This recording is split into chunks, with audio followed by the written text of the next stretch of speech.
Do you know how this whole thing operates? Patreon. Hey, do you know how this whole thing operates?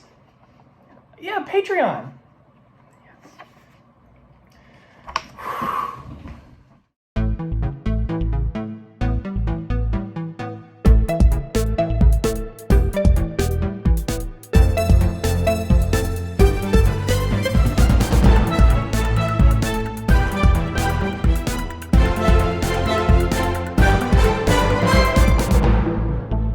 Okay, here we go. Woo! Hello, everybody. Welcome to an episode of the MinnMax Show podcast. About games, friends, and getting better. My name is Ben Hansen. Please keep it down, everybody. We're trying to love video games here. I'm joined by Leo Vader. Let me talk first. No, I'm joined by Haley McLean. Let me talk loudest. Okay, I'm joined by Sarah Pazorski. I love video games more than all of you. Prove it. Ooh. What's your number one criteria for measurement? My brimming passion. My passion. Yeah, she wins. Hey, on this episode of the MinnMax Show, we got a lot to cover. We have played a bunch of little games at GDC, Day of the Devs, all this stuff. And so we're going to be talking about some games on the horizon that you should keep on your radar. And if you didn't play a game at Day of the Devs or GDC, I need you to mute your mic during that entire segment so only the cool kids can talk. There's plenty of games on the horizon. So even if you weren't at that event, I expect, I don't know, maybe Sarah to jump in loudly and proudly because she loves video games. I was going to say, this feels very targeted. I guess feels it is incredibly just you. targeted. I'm realizing now it's just you. But we're also talking about a new game announced this week called Marvel Rivals. Does it resemble other games on the market? Let's discuss it together. We're going to be talking about the big Stardew Valley update. We're going to be talking about Dragon's Dogma 2. I'm curious to hear more thoughts on that whole thing. Princess Peach Showtime. Haley beat it, and she's going to have some hot thoughts that Kyle Hilliard couldn't dare get near. That's THOTS. We have Wildmender, a game that Leo's going to talk about that I'm excited to hear about. And then there's a new South Park game out that I am excited to talk about that thing. And I think Haley has something to say about it as well. And then we're going to touch on Pacific Drive again before we get to wonderful questions in the back half of the show. The community questions submitted over there on Patreon. Leo, how you feeling, dude? How you feeling? I'm hyped. Yeah. Bro. Good. I just had dinner. Brussels at the time sprouts. of this recording, so I have a lot of calories to turn into podcast energy. Okay, you got to kick the sucker off. When we're thinking about things on the horizon, things you want people to keep in their mind, saying, hey, there's a lot of games, you probably have a backlog the size of Montana, but still on the horizon, there's a game you should keep your mind on. And what's the first game that comes to mind? For me, far and away, the game I'm most anticipating this year is Streets of Rogue 2. Streets of Rogue 2. The first one is my third favorite game of all time. It's Whoa. a top-down immersive sim roguelike, Deus Ex style solutions to problems, but in a roguey way where it feels like you're really making your way through the city. And every character has a different job, and every job has different abilities, and you're seeing those abilities interact, and you can play as almost anyone. So it's like you see a werewolf doing werewolf stuff and you're like, I want to be a werewolf next run or whatever. Yeah. But this one is blowing it out into a full open world game rather than levels. Huh. Interesting. So an open world that's just filled with a bunch of different characters and you can inhabit them. It's basically Watch Dogs Legion now that I think about it. Yeah, totally. I've often thought it's what I wish Watch Dogs Legion was more like, for sure.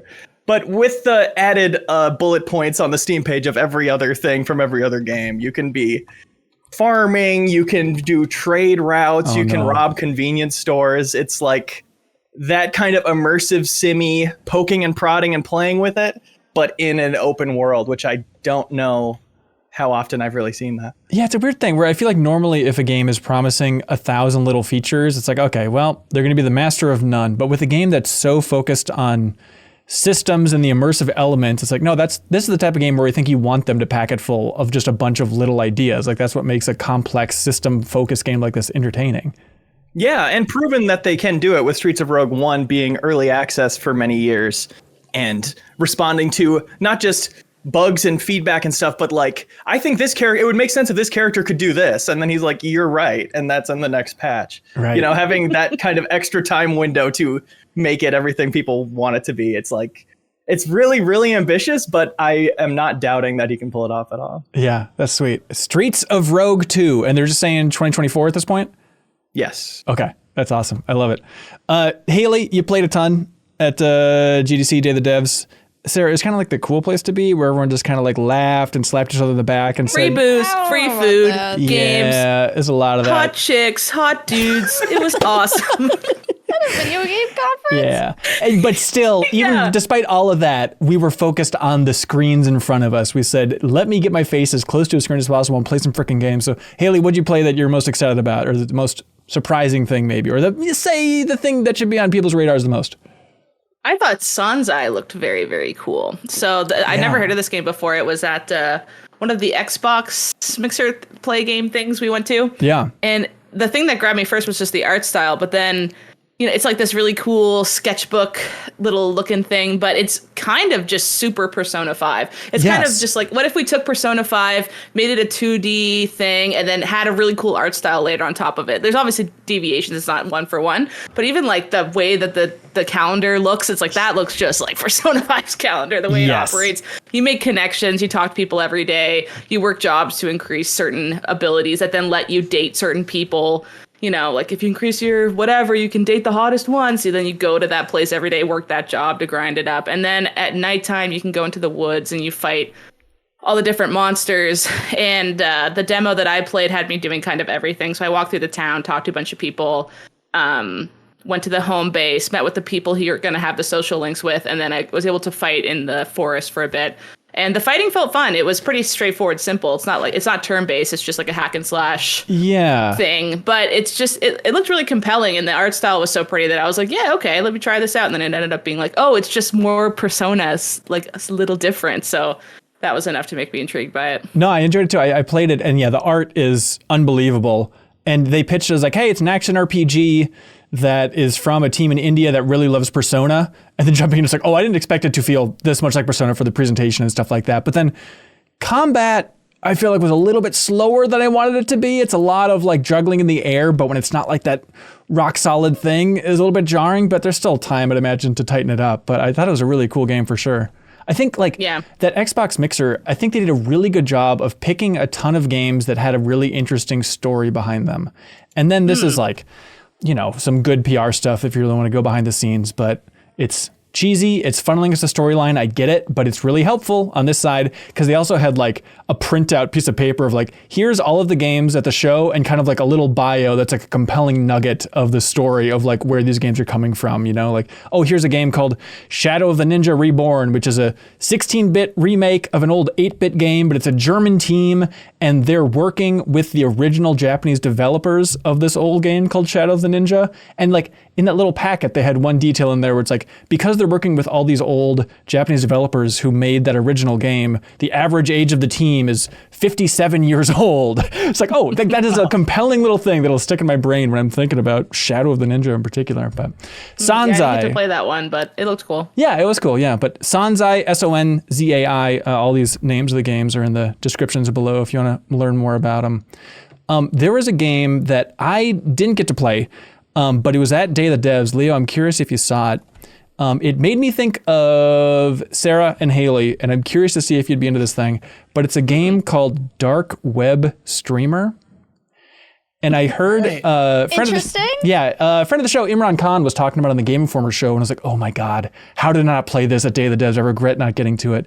It is a text-based horror RPG sim, where the idea is you are a streamer in the 90s on the dark web, and then there's some demonic force in the computer that's binding you and forcing you to keep streaming as you're procedurally going through all these different old 90s sites in like a black and white interface.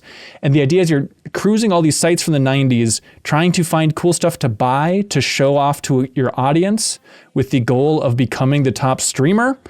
But bearing the lead here, and maybe it's just a weird personal thing, but the trailers freak me out more than I think any other video game trailer over like the last 5 years.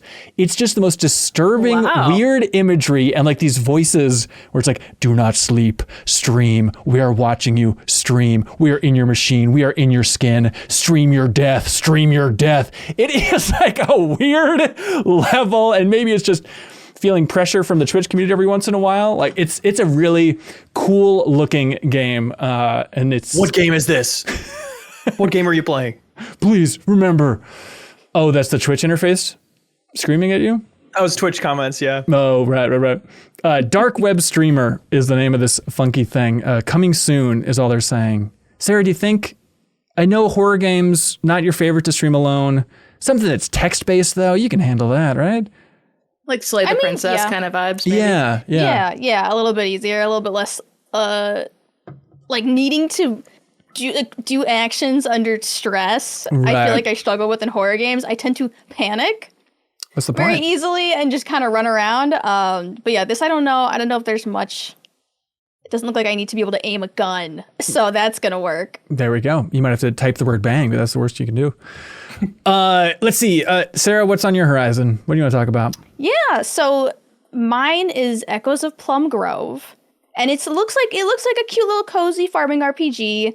The art style is what like struck me at first. It kind of looks like Paper Mario meets Fisher Price meets Thanksgiving Pilgrim. Perfect. Perfect way to describe what I'm looking at. Yeah, that's literally what it looks like. It's coming out April 29th, so it's coming out really soon. But what makes this game a little bit different is you play generationally. So you start as a character in the town, and then once that character passes away, you will pick up as one of your descendants. Ooh. So it kind of tells like way more of a longer story. Yeah. You're also really involved with your community and like a sense of survival as well. They mentioned like winters are really harsh and you have to work together. That's and then cool. they had this really interesting quote that said like, if someone doesn't want to be friends, there are always other means. So it kind of seems like you can kill people you don't like. No, really? Yes, they literally, there's somebody standing next to a grave.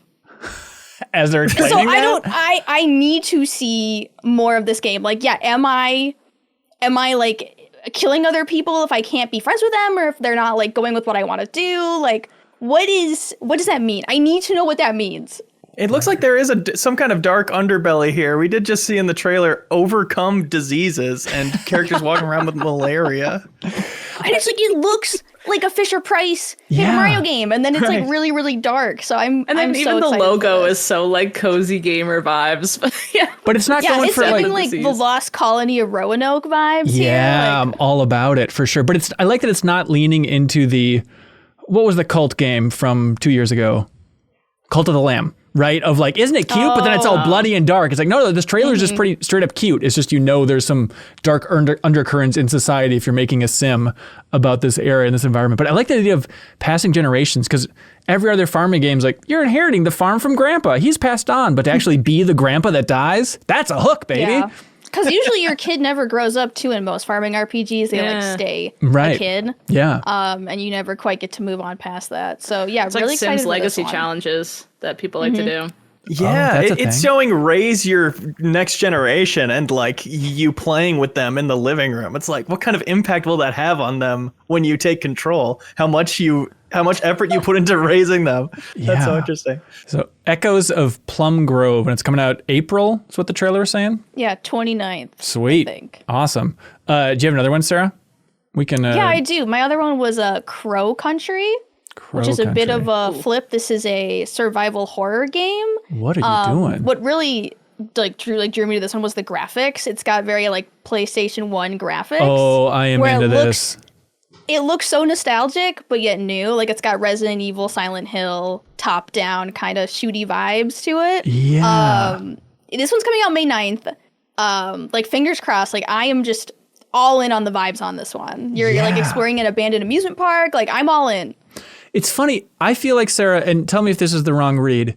I feel like if I tried to pitch this game and it was an actual PS1 game, you say, what's this dusty old crap? I'm not interested. Like, you don't seem nostalgic for like the PS1. Yeah, so it's but funny this that looks better. it does look better than a PS1 game. Yeah. I have this weird like I don't know, like I love interesting art designs and I love a more like nostalgic look now because I know it's going to play well. Right. I know it's not going to play as poorly as original PS1 games. It kind of looks like it should be fixed camera, but it's not. Mm-hmm. Yeah. And so chat, Eric watching us live at the Backstage Past here, they say that it's by the developers of Snipper Clips. What? Hell yes. I love Snipper Clips, that Switch launch game. That's cool. Crow Country is the name of that one. If you're not watching the video version of this episode, you maybe should, because seeing all these games in action, it seems important because these things are all popping in their own way. Haley, what's standing out to you? Ooh, the next one, which you played with me, Ben, On Your Tail. Yes. That one's cute. This was interesting. Narrative mystery game. It's from an Italian indie studio called Memorable Games. They were fun to talk to, so we did a demo with Nintendo with them. And it's this little mystery. So it's a life sim, but you walk around and you solve these mysteries. And what was really fun and compelling is you go and you collect all the clues and you walk around. It's like, oh, someone robbed my shop. So you look at the knocked over table and then you have this magnifying glass and it's like, notice the difference. So you're supposed to swap between your magnifying glass and the just real life, and there'll be little differences between, and that's what you have to focus in on to notice that something's awry. So it's like a I Spy Find 'em vibe, and then once you have all the clues, it turns into a diorama format where your little character is like a little movable board game guy.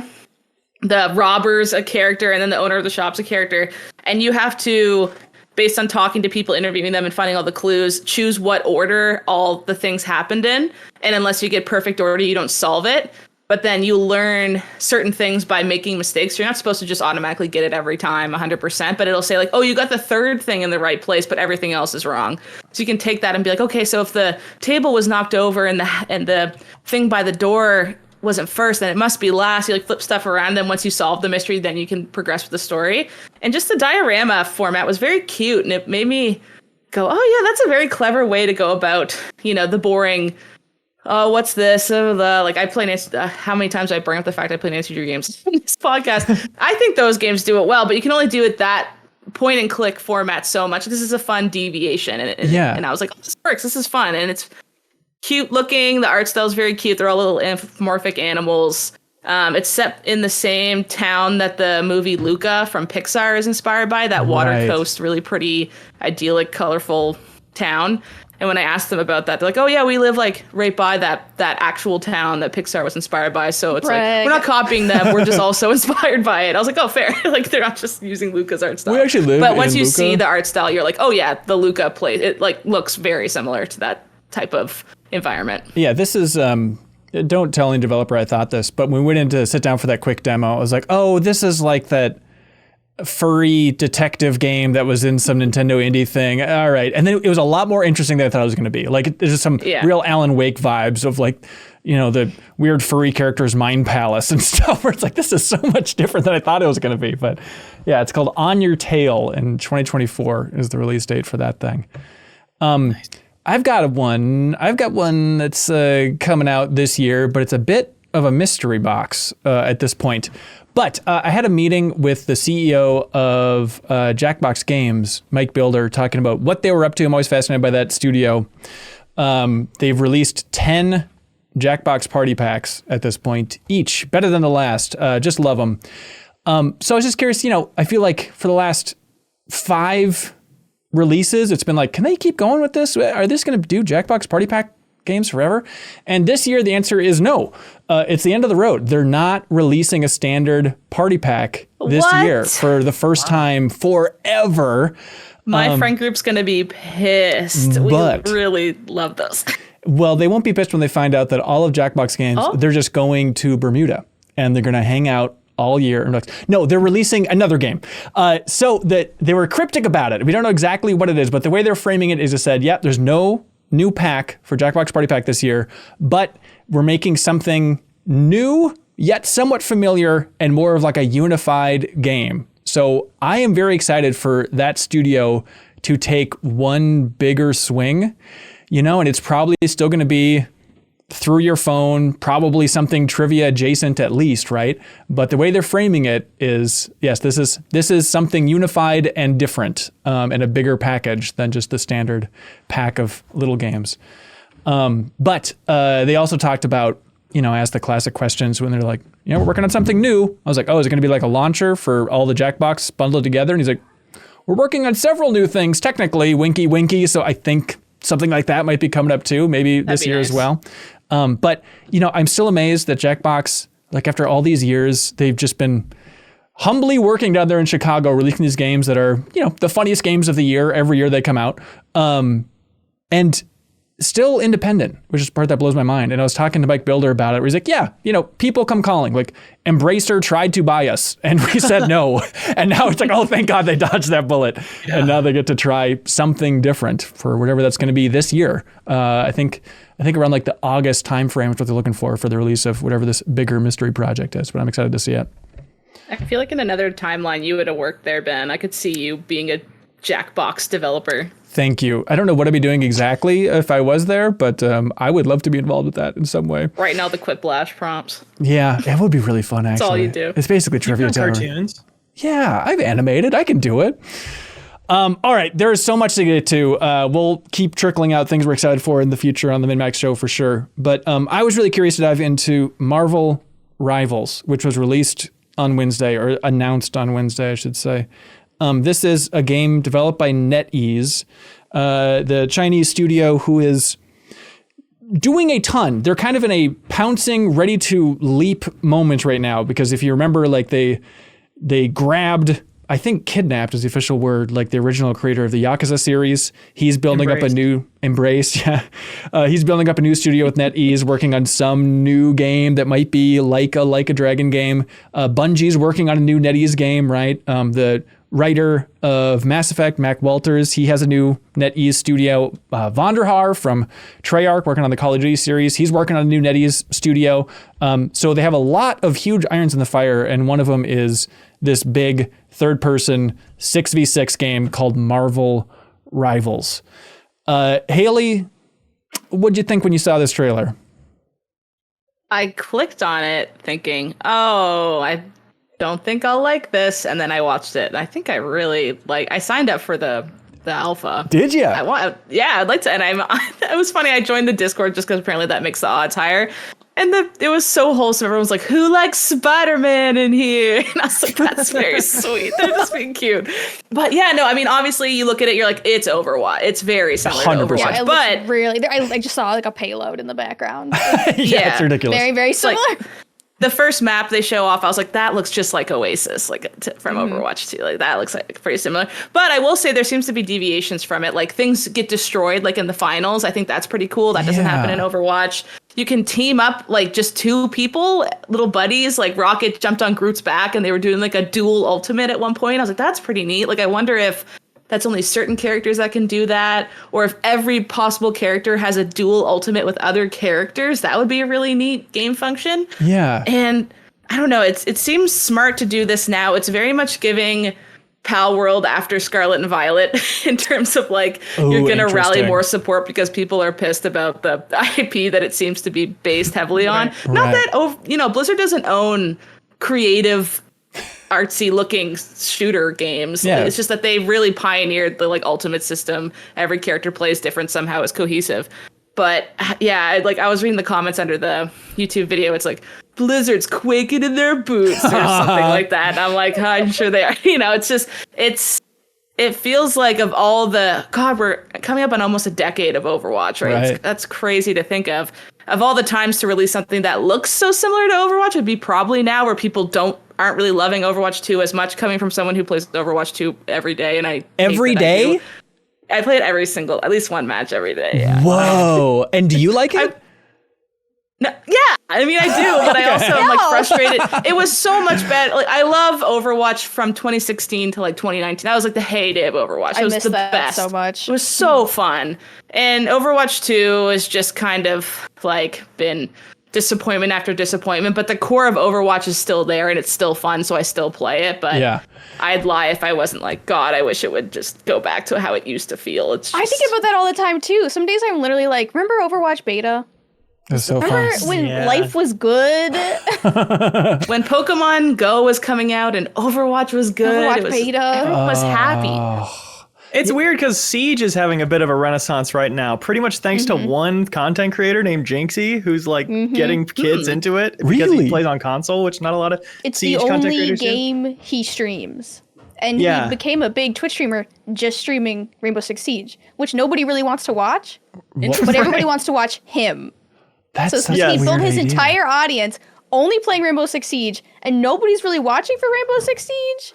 But now they're all playing it because Yeah, I mean, it just had its most concurrent players ever on Steam. Whoa. Pretty much because of this dude, which is crazy. And watching it happen and thinking about that, it's like, it's funny that people are getting into it now and loving it. And it's like, some of it is the way these games change over the years, and some of it is like, you have a love affair with it for a few years, and then it's not going to hit the same because nothing does.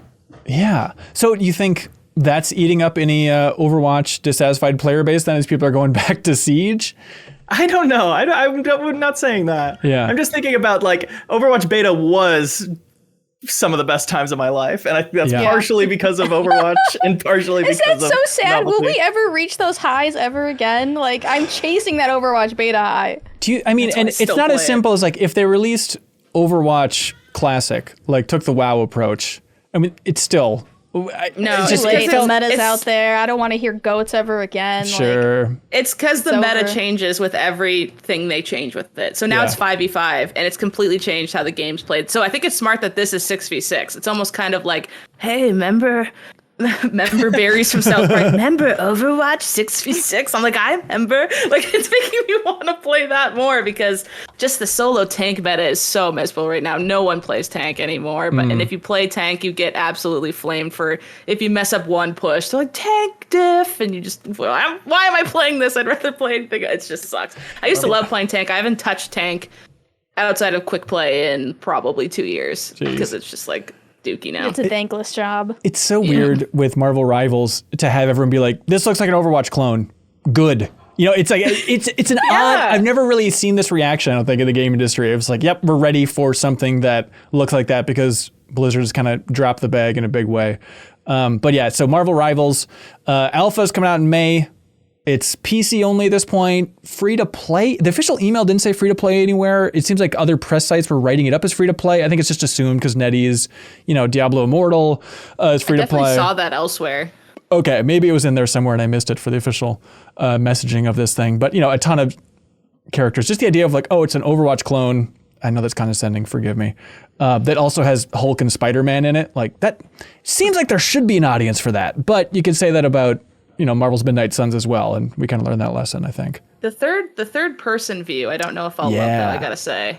It's I'm just a little worried about that. It'll make you care about your skins a lot more, right? Yeah. That's got to be a huge component of it. That's true. Sorry. And like, I can't picture being Spider-Man in first person trying to fight someone. You kind of need to like see his body. Otherwise, Yeah. if you're just wailing around, it'll just look insane. And you're like, what am I doing? Right, But if right. you're third person, it would make more sense. Yeah. Sarah, what if I told you that you can be Loki and you can transform into a T-Rex?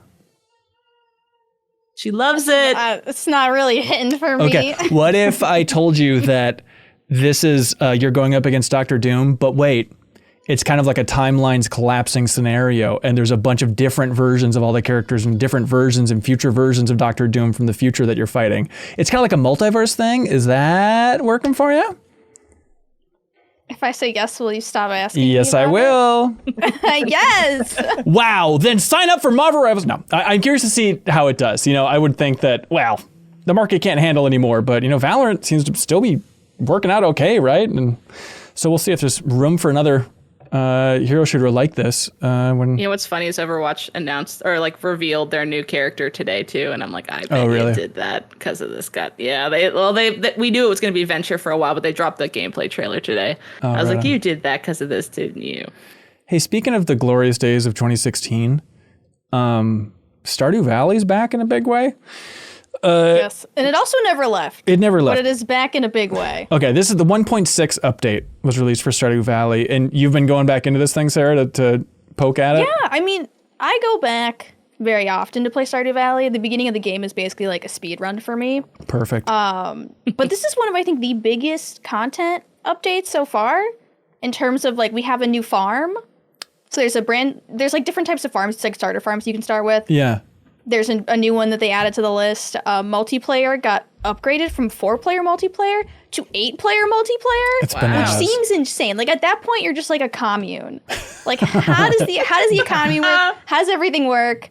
We got new NPC dialogue, winter outfits, like so many quality of life updates. Yeah. New merchants, new events. That's the thing. For free? There's like a desert festival now. There's a new quest line about a big mysterious tree, which I think all quest lines should be about big mysterious trees. It's perfect. Yeah, like looking at the patch notes, it's one of those things like this is still going. Like how? Which you scroll forever. Yes, yeah, it is you freaking scroll huge. forever.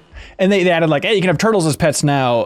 And now the biggest thing, villagers are grossed out if you drink mayonnaise in front of them.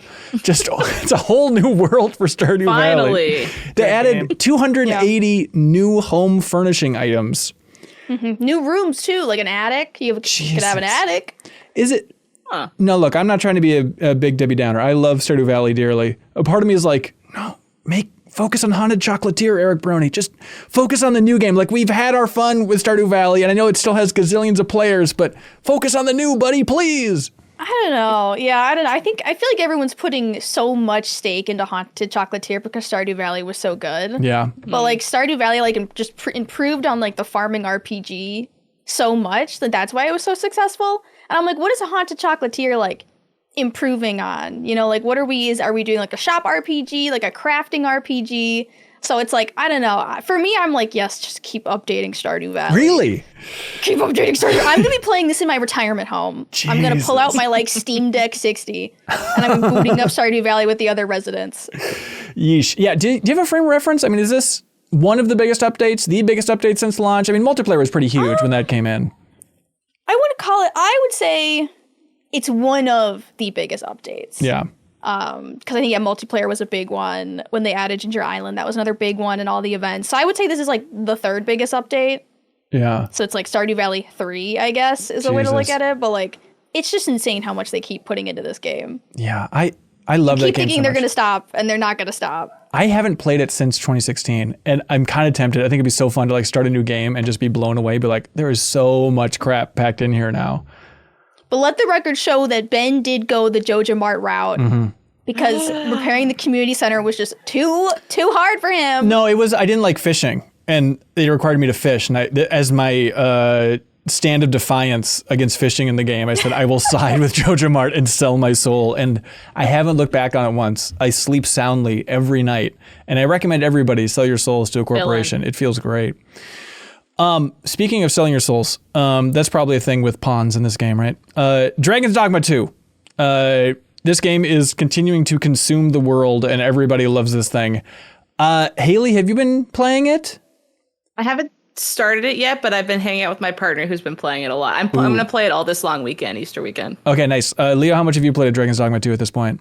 Super early, basically too early to have thoughts, but definitely want to play more. Okay, great. But could you give like a really confident opinion about it? Like you're a good podcaster, just leaning into it? I picked Mage, and the Mage basic attack is ass. It's so not responsive, and it's weird looking. You just barely flick your little stave. It's weird. I wish I picked a different one. Patch it, lazy devs. Sarah, I am so curious about your take on Dragon's Dogma 2. Is this up your alley? Like, how is it fitting with you? I don't know how this fits into your gaming lifestyle. I'm sorry that I don't fit into your cookie cutter. You don't. Yeah, that's why you're fascinating. Ben. Yeah. What do you think of Dragon's Dogma 2? I love it. Ooh. I'm 20 hours in. I literally had a dream about a dragon last night. Like I was dreaming of a dragon like, attacking me. That's how deep, not a fun one. That's how deep we are into this game. It's just consumed my life. It's like I've been looking for that. I've been chasing that Skyrim high for the longest time. Yeah. And this really did it for me. What is it? What is so Skyrim-y or satisfying about this thing? I like the exploration, but I like the simplicity of the gameplay loop with the exploration, especially with the pawn systems and the campfires. So it's like you go to the city, you do quests in the city, and then you're like, okay, I think I'm ready to go out into the scary wilderness and make a trek to that really far quest on the map. I think we're gonna try. Yeah. And then it's like you're going through with your pawns. You know, you're fighting your way through the unknown forest, and you're revealing all these cute little like runes and like places where there's monsters, like NPCs. But then you're like, in the back of my head, I'm like, okay, I'm like checking the time because I'm too afraid to be out after dark. I'm like, okay, I need to locate the nearest campsite. Like, when do I get to start camping? Because I don't want to be stuck after dark. So there's just like that extra like consideration for what you're doing and your actions when it's exploration, instead of just like in Skyrim, you can just kind of bomb in a direction. And in this game, when you get high enough level, you can too. But that beginning sort of like trying to plan and make sure that you're like, you got equipment, you're leveled, you have items, you have a campsite. I don't know. I really enjoy that. So just like, it's got AAA games should flirt with survival game elements a little bit more. We don't need to create a full survival game, but if you just have a little bit of that danger, and this is the worst take, but my mind immediately went to like Pokemon Legends Arceus.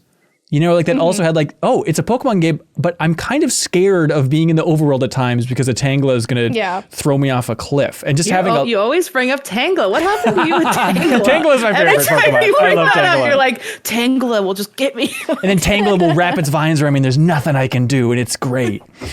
But that kind of idea of like, we're all so comfortable in so many games, but just to have like, oh crap, it's getting dark outside and I'm kind of scared of it. Yeah, I think so. There's something to it. Friction. And it's nice to have the pawns too, because like Skyrim, I felt so alone all the time. You know, it felt like very lonely. But the pawns, you know, they keep things interesting. You know, they chat, and mine are kind of mean to me. Mine kind of bully me sometimes. Great. They're like, oh, like one moment you're like combing through an area with so much care and consideration, and the next moment you're running into monsters. And then the other ones go like, our master is truly an enigma. And I'm like, excuse me? Do you have something to say? And then they're like, you pick up too many items, and they're like, your pack's going to be too heavy, and like, we're not going to carry it. And I'm like, excuse me? Do you have something to say to me? I think they're saying it. Yeah, I think the pawn system also is, I really like it. Yeah, did you make some freak that's out there roaming other people's games at this point? I made my dog. See, here's where I messed up. I made Poggers, and he's so cute. He's adorable. But nobody wants to hire him.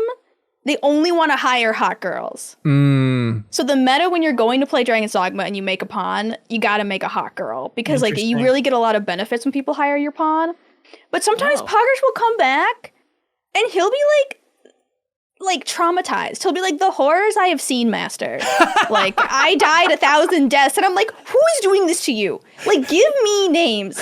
Who is doing this? Does it actually look at all like the dog? Because he just made it look like a cat, but... Well, yeah, he looks like a cat, but like, you know, he has his little folded ears, and he's like tiny, and like the coloring's there. But I'm like... Crowboy in the backstage chat says I hired him 3 times.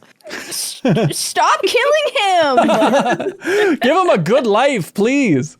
Are you streaming? My other Dragon's Dogma take is that it has the best old lady faces I've ever seen in the character creator. Yeah. Interesting take. Because they look so good. And you can customize their posture to be hunched over. It's the character creator is so amazing. Sweet. Are you streaming Dragon's Dogma 2 on your channel, Sarah? I streamed it when I streamed it, but then I like couldn't wait till the next stream, so I just started playing off stream. Yeah. Which is fine, because there's so much to do that, you know, we're not really missing much. But if you beat it off stream, it doesn't count? I don't even know. How do you beat this game? Exactly. Great question. How can you define beating a game? I mean, really? It's impossible. Hey, Princess Peach Showtime. Haley, you streamed through all of Princess Peach Showtime on MinnMax's channel, which was a wild surprise to see pop up. Like, oh, she's going the distance. She's actually going to beat this entire game on the stream. You just were in the mood for something simple? Yes, exactly. I've been playing so many big honking games. I was like, I want to flush my cache. I want to delete the files from my brain. I just want to wear outfits, have sparkles, run around, do some challenges. It's just like, it was so refreshing. Exactly. And it was good. I really liked it. I can see why some people might bounce off of it, but it was solid, cute little platforming levels. Every outfit had different abilities. Some obviously hit way better than others, but I would say the vast majority of them were fun. I think I only kind of disliked the gameplay of the detective outfit. Every other outfit, I was like, this is a great time. There were so many moments where I was like, wow, like genuinely, like yippee! Like I had this too. Like every time she changed outfits, I had like a moment of like, oh my god, like so amazing, and like all the levels were very whimsical, and like I wish I had this game when I was a kid. Oh, that's it. Because those Mario games as a kid were too hard. And this one, easy. I could have played this as a kid. I was dying a couple times in this. I will not. Yeah, I think people were like, "Oh, easy kids game," but it can be a little challenging. Yeah, it's interesting. Like her attack is just kind of like a lasso thing. You're not jumping on enemies. It's a You're just kind of like, sorry, you ribbon enemies and then they get all tangled up and then die. It's a funky idea. You kind of never do that though. It's like you'll do that for 2 guys and then get your new outfit, and then your new outfit will have a new attack. So like when you're a ninja, you'll dash and slice. When you're a cowgirl, you have your lasso and you'll pull them and they'll spin and disappear. So at the sword fighter uses a sword. Whoa. Yeah, no, but the sword fighter will have a like different kit. Yeah, the sword fighter made me laugh because she has like a counter dodge move where if you attack the second somebody's attacking you, she like creates like she moves so fast. She's a blur. So she makes multiple versions of herself, and then she just goes like, no way, no way, no. And she says it like in this echoey voice, like this weird out of tone thing for Princess Peach, but it's funny to see her in this new sword fighting form. I think more video games should have outfit based like gameplay. Like this is the Final Fantasy X-2 dress spheres all over again. Smart. Like this is what we want to play. More outfit based abilities, please. I love a cute little outfit. Because it also just changes up the gameplay in such a wild way. Like even in the demo, that's free on Switch. It's like, oh, when you got to like, now you're a chef. It's like, oh, now it's just a weird little extended mini game almost of like decorating cakes and stuff. Like this seems like a fun structure for a game of just, elaborate mini games and then pack a bunch of them in and then there you go. It's a short little game. Enjoy, please. What was nice is you get to pick which one you feel like too. So once you get a handle for it, there's 10 different outfits, I think, but 8 of them are like the ones you go through levels. And you'll go to a new floor in this theater and you'll have 4 different options. You could be like, I kind of feel like being the baker again and just doing the baking mini game, or maybe I'll do the detective one. And you have like the freedom to choose which one you feel like, and they all hit so different that it's fun that you can just kind of be like, I don't feel like punching things. I'll go bake a cake for 20 minutes, and then maybe after I'm done that, I'll want to do that. It's nice that there's variety, because in the baking one, you don't kill anybody. You just some guy is like, I'm better at cakes than you, and you're like, screw you. You just do a mini game with him and bake a cake. That's perfect gameplay. Fun. Yeah. Thoughts on the Theets? The new characters? Feats? That's like 10 out of 10. Yeah, so it's like theater kids in this game. I guess they're new Mushroom Kingdom inhabitants called Theets. It's just like Wiggler's head is, with like a body. It looks just like Wiggler. I mean, they're kind of whatever. They kind of reminded me of the Al Delfino people. Like when they get mad, they're like, they like throw their hands around. What I thought was cute is their nose is like a light. So they're kind of like spotlights, and then when they're mad, it blinks red. When they're scared, it blinks blue. That was kind of cute. There's a lot of charm. It's from the developers of the Woolly, Yoshi's Crafted World, Woolly World. I always forget what they're all. Well, and then Janet's Game of the Decade, I think, was the official phrasing for that one. Yeah. So I think Janet would really like this game. It's that same charm. Every level is a theater, is a stage that they built, and there's a lot of very fun moments where like, instead of the level, going to the next stage, they'll turn the set dressings around and then you keep going like you would in a real play. There's a lot of charming stuff like that. Yeah, and I love just the simple idea of like having the spotlight follow her wherever she goes. Like whoever came up with that on the team, it's like that's such a brilliant idea that I haven't really seen in a lot of other games out there, but it just adds so much flavor somehow to where you're at in the game. One weird problem was the loading screen was 1 frame. I don't know why everything else ran so decently well. The loading screen is just like, it's a bellowing curtain, but it's like, it just looks really cruddy. And I thought it was such a missed opportunity to have like, the orchestra getting ready to start sound. I was like, play that in the loading screen. Hello. And the curtain's open and you start. Anyways, nitpicking at that point. Princess Sony has copyright still from the PlayStation 3. That's true. God, I love that boot up sound. Princess Peach, Showtime, out on Switch. All right, we're going to get nerdy, dive into the weeds here. Sarah, I think that's your cue. We've loved having you, but go be a healthy person. Thank you for being here. Bye, everybody. Sarah's gone, but the fun's beginning, folks. We have a guest coming up in a hop, skip, and a jump. Before that, Leo, I always love it when you say, enough with you and your Marvel rivals. I want to talk about a game called Wildmender that I'm loving with my sweetie. And we say, yes, Leo, we support you here. And I say, if you don't let me, I'll walk. And you say, we said you could, Leo. Stop creating this friction in your brain. What is Wildmender? It's ostensibly kind of a farming game, but it's really more of a gardening game. It's 3D and pretty simple looking, but plenty of beautiful art and beautiful music in it. Really am in love with it for how little it feels like other farming games. Because talking about Stardew Valley earlier, there's so many games that are inspired by Stardew Valley and the same things it was inspired by. And have that kind of loop of you wake up in the morning, you go tend to your farm, and then you run out of things to do there and you go explore the rest of the world, do the other activities. And this game has all that, but you also can just stay there tending to your garden for weeks at a time, and it's productive because there's so much to do with how intricate the actual gardening is, the plants and their various needs and the ways you can take care of them. And it's not about laying out a perfect 8x8 grid with sprinklers in all the right places. Yeah. It's like, let me literally dig into the earth to form my own river through my property and space things out and put the things that need extra sunlight the furthest from this giant tree I have to take care of. What? Okay. It's got its own energy, but for that, you are making such a beautiful little garden of your own. I'm so proud of it, sitting back and looking at it, of like the bridge we constructed over the river we dug by hand. Yeah. And all the plants that were various levels of difficulty to get, and they come from places where it makes sense. You're out exploring the land and you see like a dead version of it and you dig around near it and you'll dig up a seed and bring it back home and take care of it. And it'll take 6 days to mature unless you pay extra attention to it and compost stuff into fertilizer. There's so much going on about like terraforming the land. And as you plant stuff, your zone of beautiful greenery in the middle of this desert just expands more and more. And it's so satisfying to watch that happen. So is this kind of the successor for your gaming spot for Farm Together? Wasn't that the game that you got into not too long ago? Yeah, I mean, it's a lot more complicated for sure. Okay. And sometimes we just want to start a new game and farm together because we had so much fun. We had like 120 hours in that game. Oh my God. Oh, wow. We love that game. But this is online co-op, and now we're set up so we can do that in the living room. And it's been so fun because it does have the exploration element too. And you do want to head out in the night because it's less hot, and that's the only time you can see ghosts who give you your like upgrade points. So you kind of spend the day preparing resources and mapping out like, okay, I'm going to go here, cut through here, and get all these, leave an offering at this grave, do these little side objectives. Yeah. And I always love making my own path like that and preparing for it and pulling it off and coming back as the sun's rising in the morning, feeling like I got a ton done.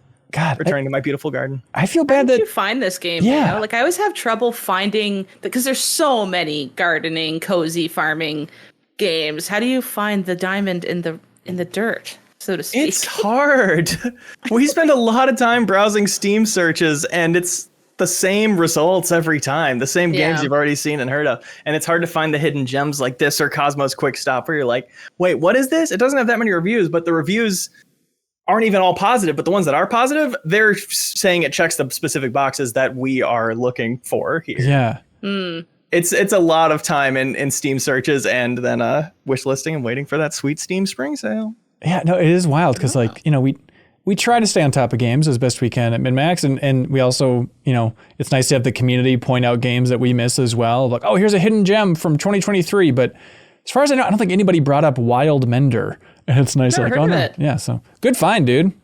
Thanks. Yeah, I'm really stoked to have discovered it. Again, the fact you're digging your own rivers and leveling out the land, and it's an actual flow of water. Like you'll dig a river and you go like, okay, it's kind of petering out here, so I have to upgrade the base of this spring before I have enough water to have this go further. The fact that that's all systemic makes it so much more like beautiful to admire. The fact that it really is happening and you really made it work within the parameters. Yeah, that tickles my brain hearing that you actually flow water around and it's not just a grid-based system where it's like square water.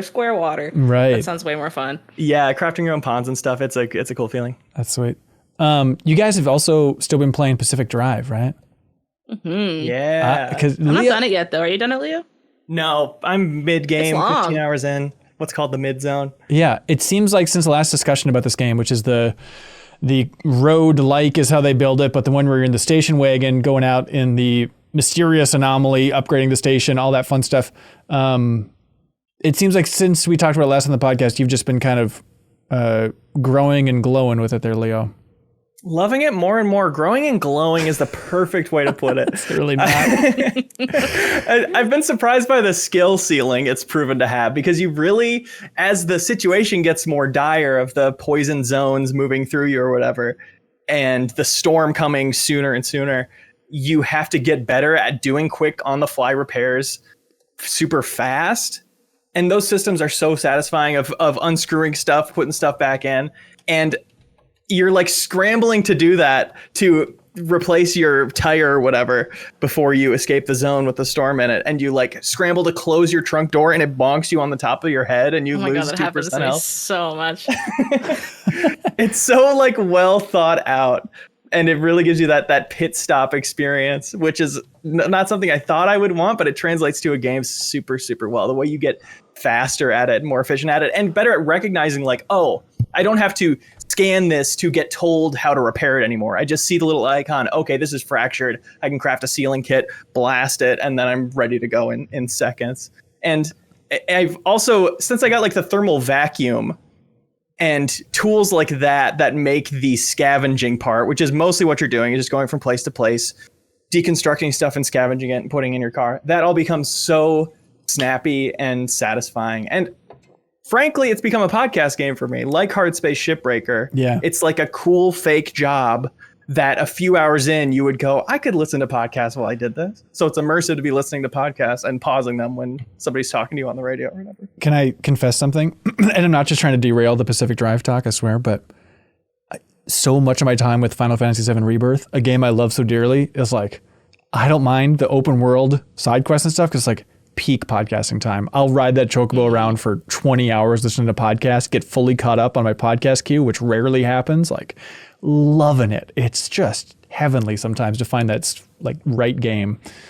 Yeah. I'm pretty picky with podcasts and gaming. Like, it needs to really feel like I won't get distracted. And like Leah, like this is my Sunday game. I always play for a few hours on Sunday and I listen to podcasts, and there's not many other games I do that with. Even games where there's a lot of repetitive stuff. Like I was playing Hades a lot this year. Yeah. I think I probably could have listened to podcasts while playing Hades, but I just didn't want to. There's only certain games where I'm like, yeah, I want to listen to something too. And this is one of them. Right.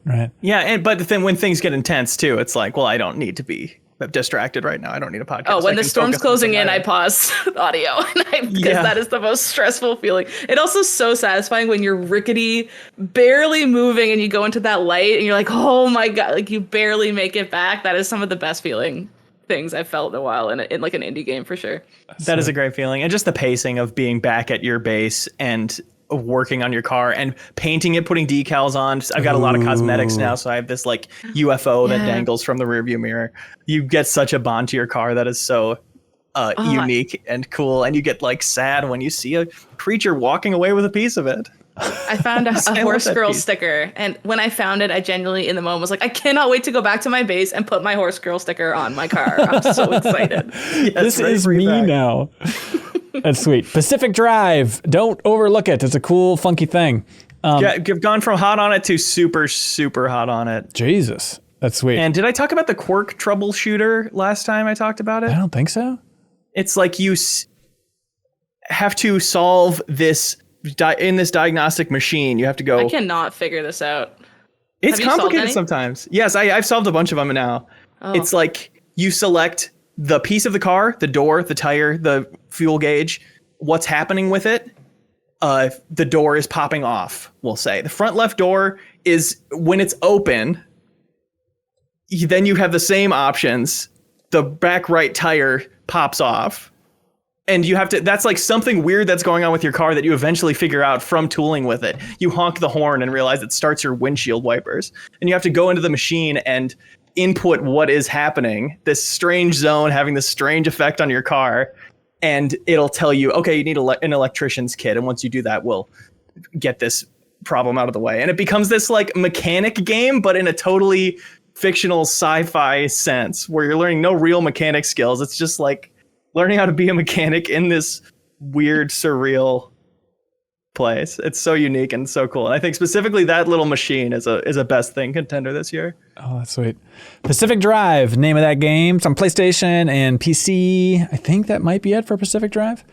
But there is this game that came out this week that the internet is just dunking on like you wouldn't believe, Haley.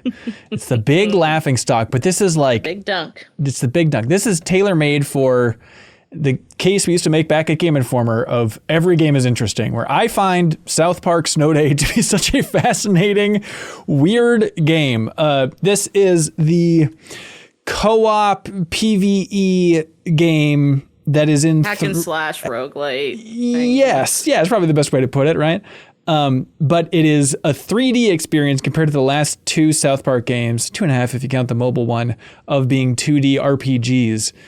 But this is now a completely new genre, completely new dimension, completely new developer, completely new publisher. Haley, you and I played it a little bit at the Nintendo event, which is really weird to hear like Cartman's voice booming out of the TV during like this Nintendo preview event. And it was right next to Epic Mickey too, which is just bizarre to have Mickey Mouse next to Cartman. Did you get a chance to play any more South Park Snow Day? I beat it. Haley, yes! God bless you. I want to hear everything now. I needed to. Yes. I especially, I don't know, something about this game, I got about halfway through and I was okay, I'm having certain feelings, but something about South Park is like, I don't know, I need to finish it because the ending this all might be satire, and then the ending is, you know what I mean? Like, that's what I don't trust about South Park, is I'm like, maybe this doesn't play very good, and then it's going to shift and become something totally different. It's like a gotcha thing, and even the trailers were a joke, and I just didn't know. It's not that, unfortunately. It's not that. But I wanted to beat it just to know for sure. Okay, I want to unpack everything about this game. I think there's a lot that's fascinating about it. My take was, I saw IGN gave it a 3, and that was honestly exciting, and like, ooh, I'd rather have a 3 than a 7. I am so curious what this is going to be like. And there's been some horrific South Park games in the past. They had that tower defense game on Xbox Live Arcade. The N64 game I played a ton of. It was funny when we were getting the demo with the producer of South Park Snow Day. We were talking about, it being in 3D and stuff. And he's like, yeah, Matt and Trey definitely do not like talking about that N64 game. It was not handled well, but it had its charm. But I jumped into it, I was playing it, and I was like, 3 out of 10. Look, I respect all reviewers. They're to each their own, but I'm like, that is pretty harsh. I think it's not a great game, but like 3 out of 10, I don't know about that. And then it's like 5 hours long or something as well, and it's like a cheaper price point, which you can't factor into reviews. I get it.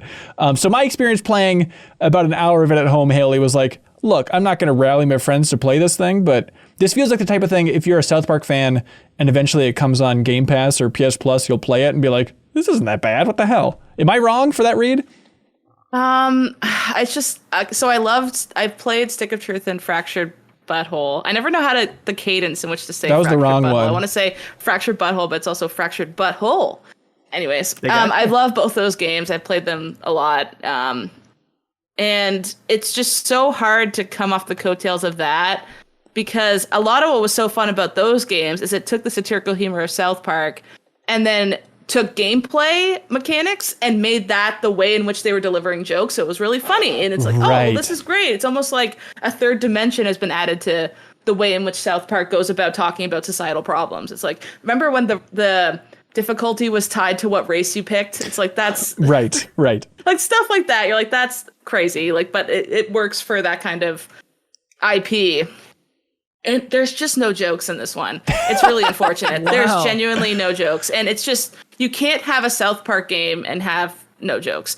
There was a couple scenes that I thought were funny. Like the opening sequence is funny. Let's walk it through. Just for a second here, Leo. Yeah, the opening scene is like, it's a South Park animated opening sequence. And look, South Park has really made me laugh a lot throughout the years. I've fallen off the last couple seasons I haven't watched, but I understand people are vehemently against the show at this point and whatnot. But like the opening cutscene still really made me laugh, where it's snowing a lot in South Park, which after decades of creating the show, it's funny that like they must have done this premise before at some point, right? But it's snowing so much, and Cartman is just praying that the school's going to be closed, that they're going to get a snow day. And it still makes me laugh. It just keeps escalating. And like they keep watching the news, and the blizzard is just getting worse and worse, to the point that like Cartman's mom is getting more and more freaked out. People are dying. Yeah, the news anchor's like, 20 people dead today, bodies frozen in the streets. And Cartman's just like, please close the schools. I think they're just getting worse and worse. That still makes me laugh a lot.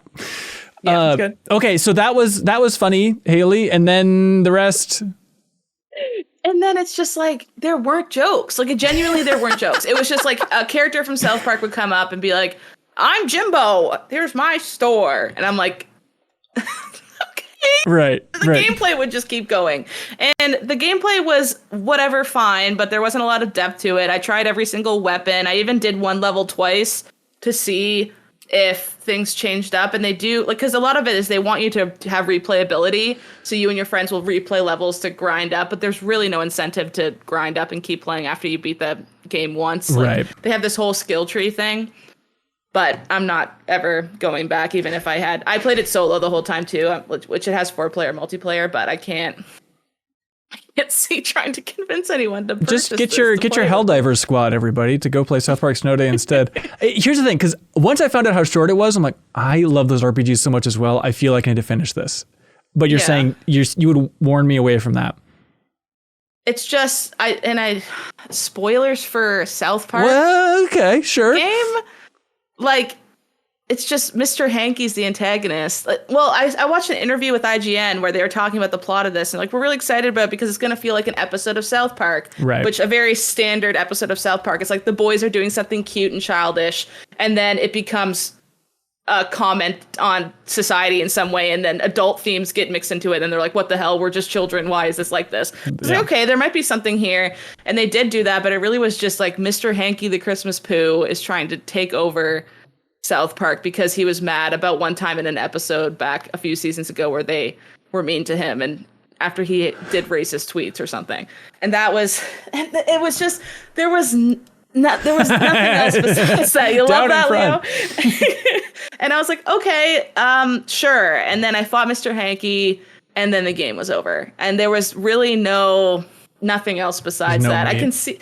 It was interesting how in another interview, they said we're really inspired by Hades, which I thought was interesting. So I could see little specks of Hades being an inspiration for them. Like, as soon as I beat the game, they were like, hi, I'm blank. And now you can take on harder challenges for levels for better stuff. So like, that's what Hades does, is that gate or whatever, where you can tick boxes to make your runs more difficult. And I was like, okay, that's from Hades.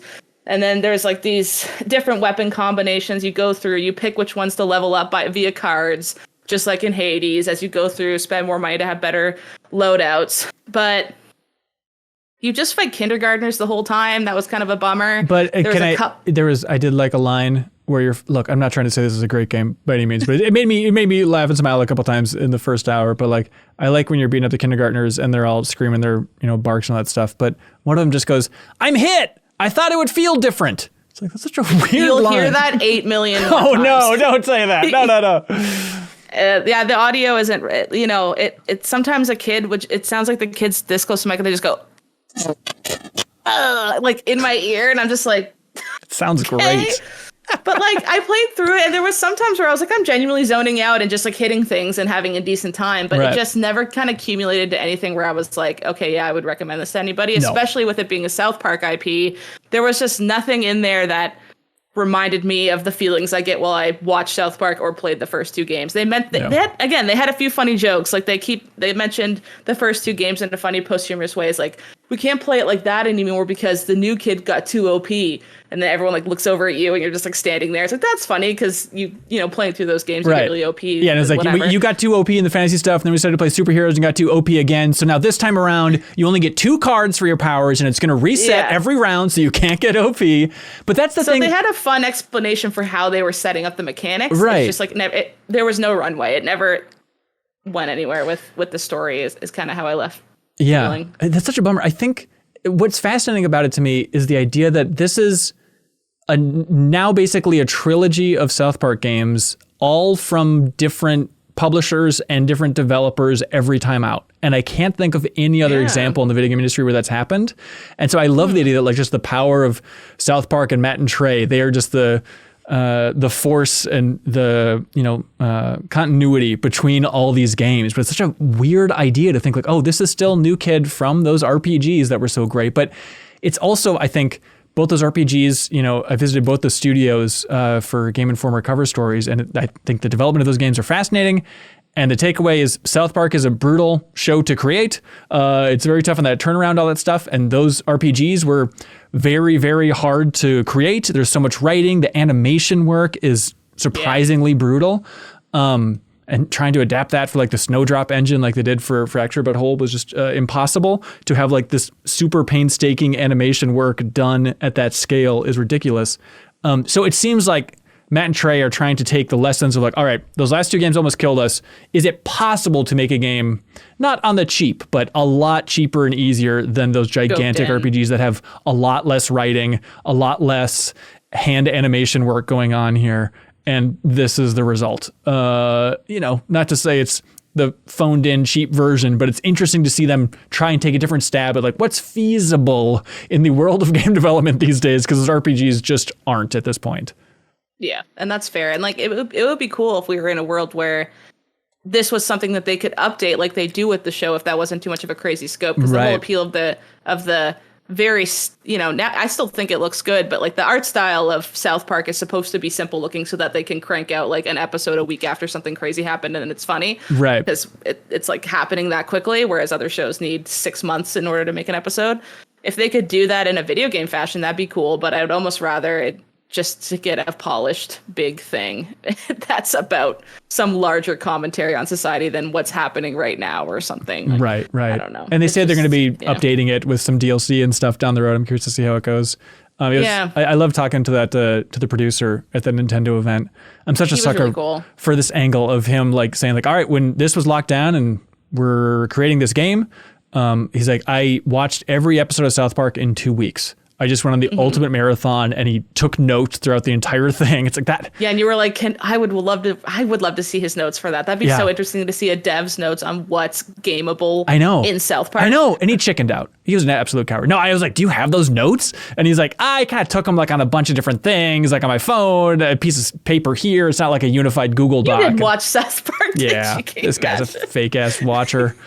But I agree though. 3 is too harsh. I think 3 is too harsh. Well, who knows? I mean, if they hated it that much, then numbers mean nothing. But I heard 3 and I was like, oh, is this not going to run very well? Is it going to be full of bugs? Are the visuals jank? It's like, no, it runs fine. The visuals are fine. It just isn't what you think it's going to be, and it kind of goes nowhere, and the fighting's not that fun. The studio they chose to develop it is interesting, where it's a studio called Question, and I think it was their last game. So the studio was co-founded by Jordan Thomas, who was the lead for BioShock 2. But the last game was Blackout Club, or at least a couple games back, which was a game that was funded by Matt and Trey. And so they do have like this close connection to the studio here. And they're friends with, Jordan Thomas here. But Blackout Club, Leo, do you remember this game? No, I'm looking it up. Yeah, look it up. It has the greatest hook ever, which is that it's like, okay, I'm trying to remember even what the genre is. You're going around like this neighborhood, fighting enemies, yada, yada, yada.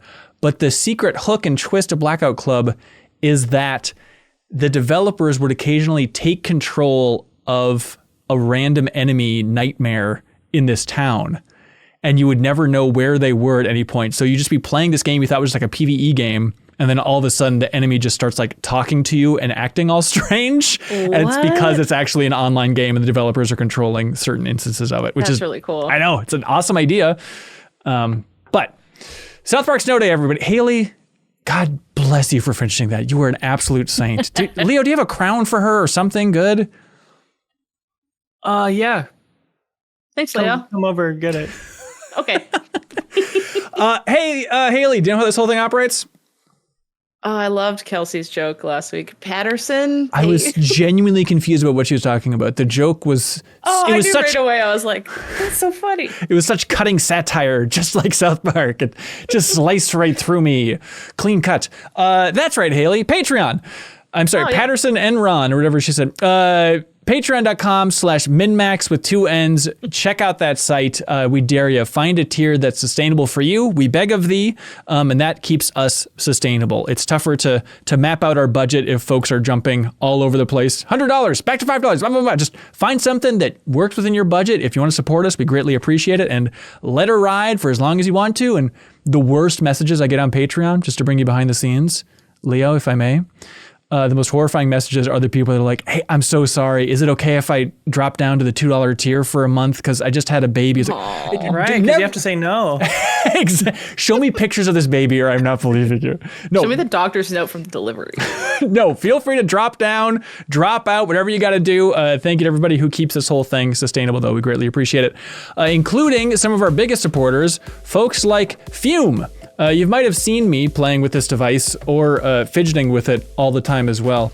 This is a smokeless, electronicless device designed to help you kick your bad habits. Leo, it's just a damn tube, but it's got a sweet magnet in it, so the wood part like snaps onto the metal part. You gotta feel this thing. It's truly the best thing I could hold in my hand. You gotta feel this. And the idea of Fume is it's designed to help you kick your bad habits.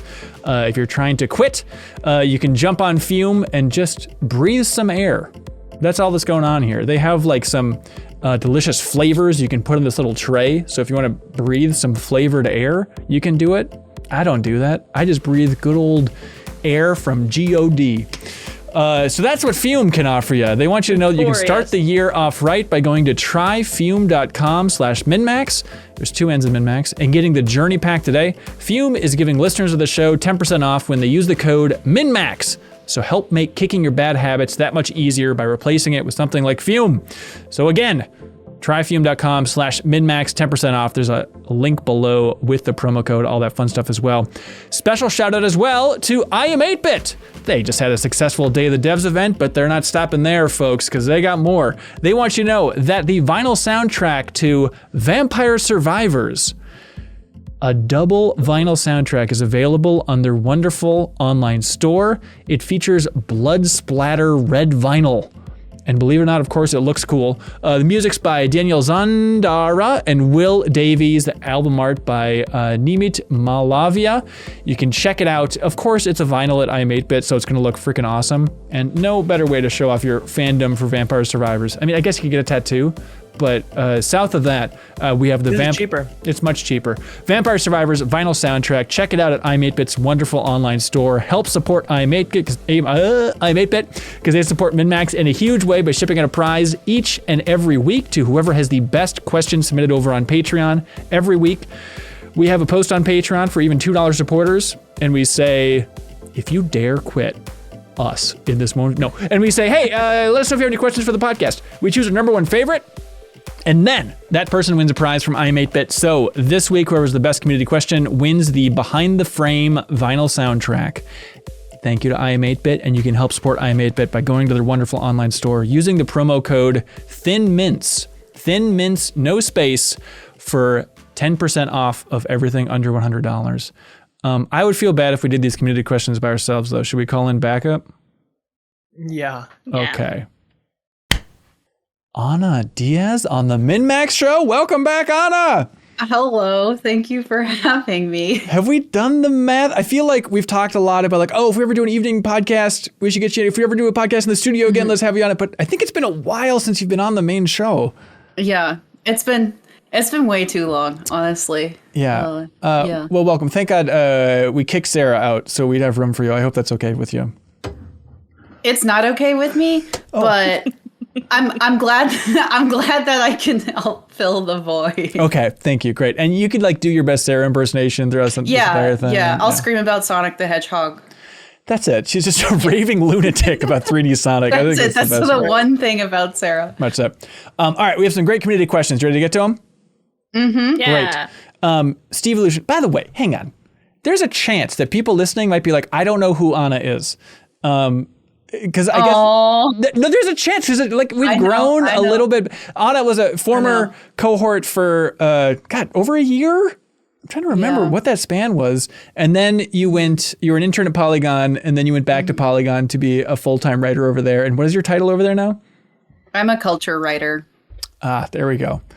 But Anna was on the deepest dive for Mario 64 and for Spider-Man Miles Morales, which I was just thinking about today. I'm like, God, I forgot completely about that deepest dive in Miles Morales. It feels like just a blur that we did all that, but that was fun. Co-host of... Finch Edith Finch. Yeah, good call. Yeah. Obviously, co-host of Cream of the Steam as well, says Crowboy, watching us live at the Backstage Pass here, of course. Steve Illusion writes in. They say, hey, everyone. You get a chance to spend a few days visiting any studio you'd like to do a feature on them. You have access to anyone you'd like to speak to with nothing off limits in regards to what you can talk about.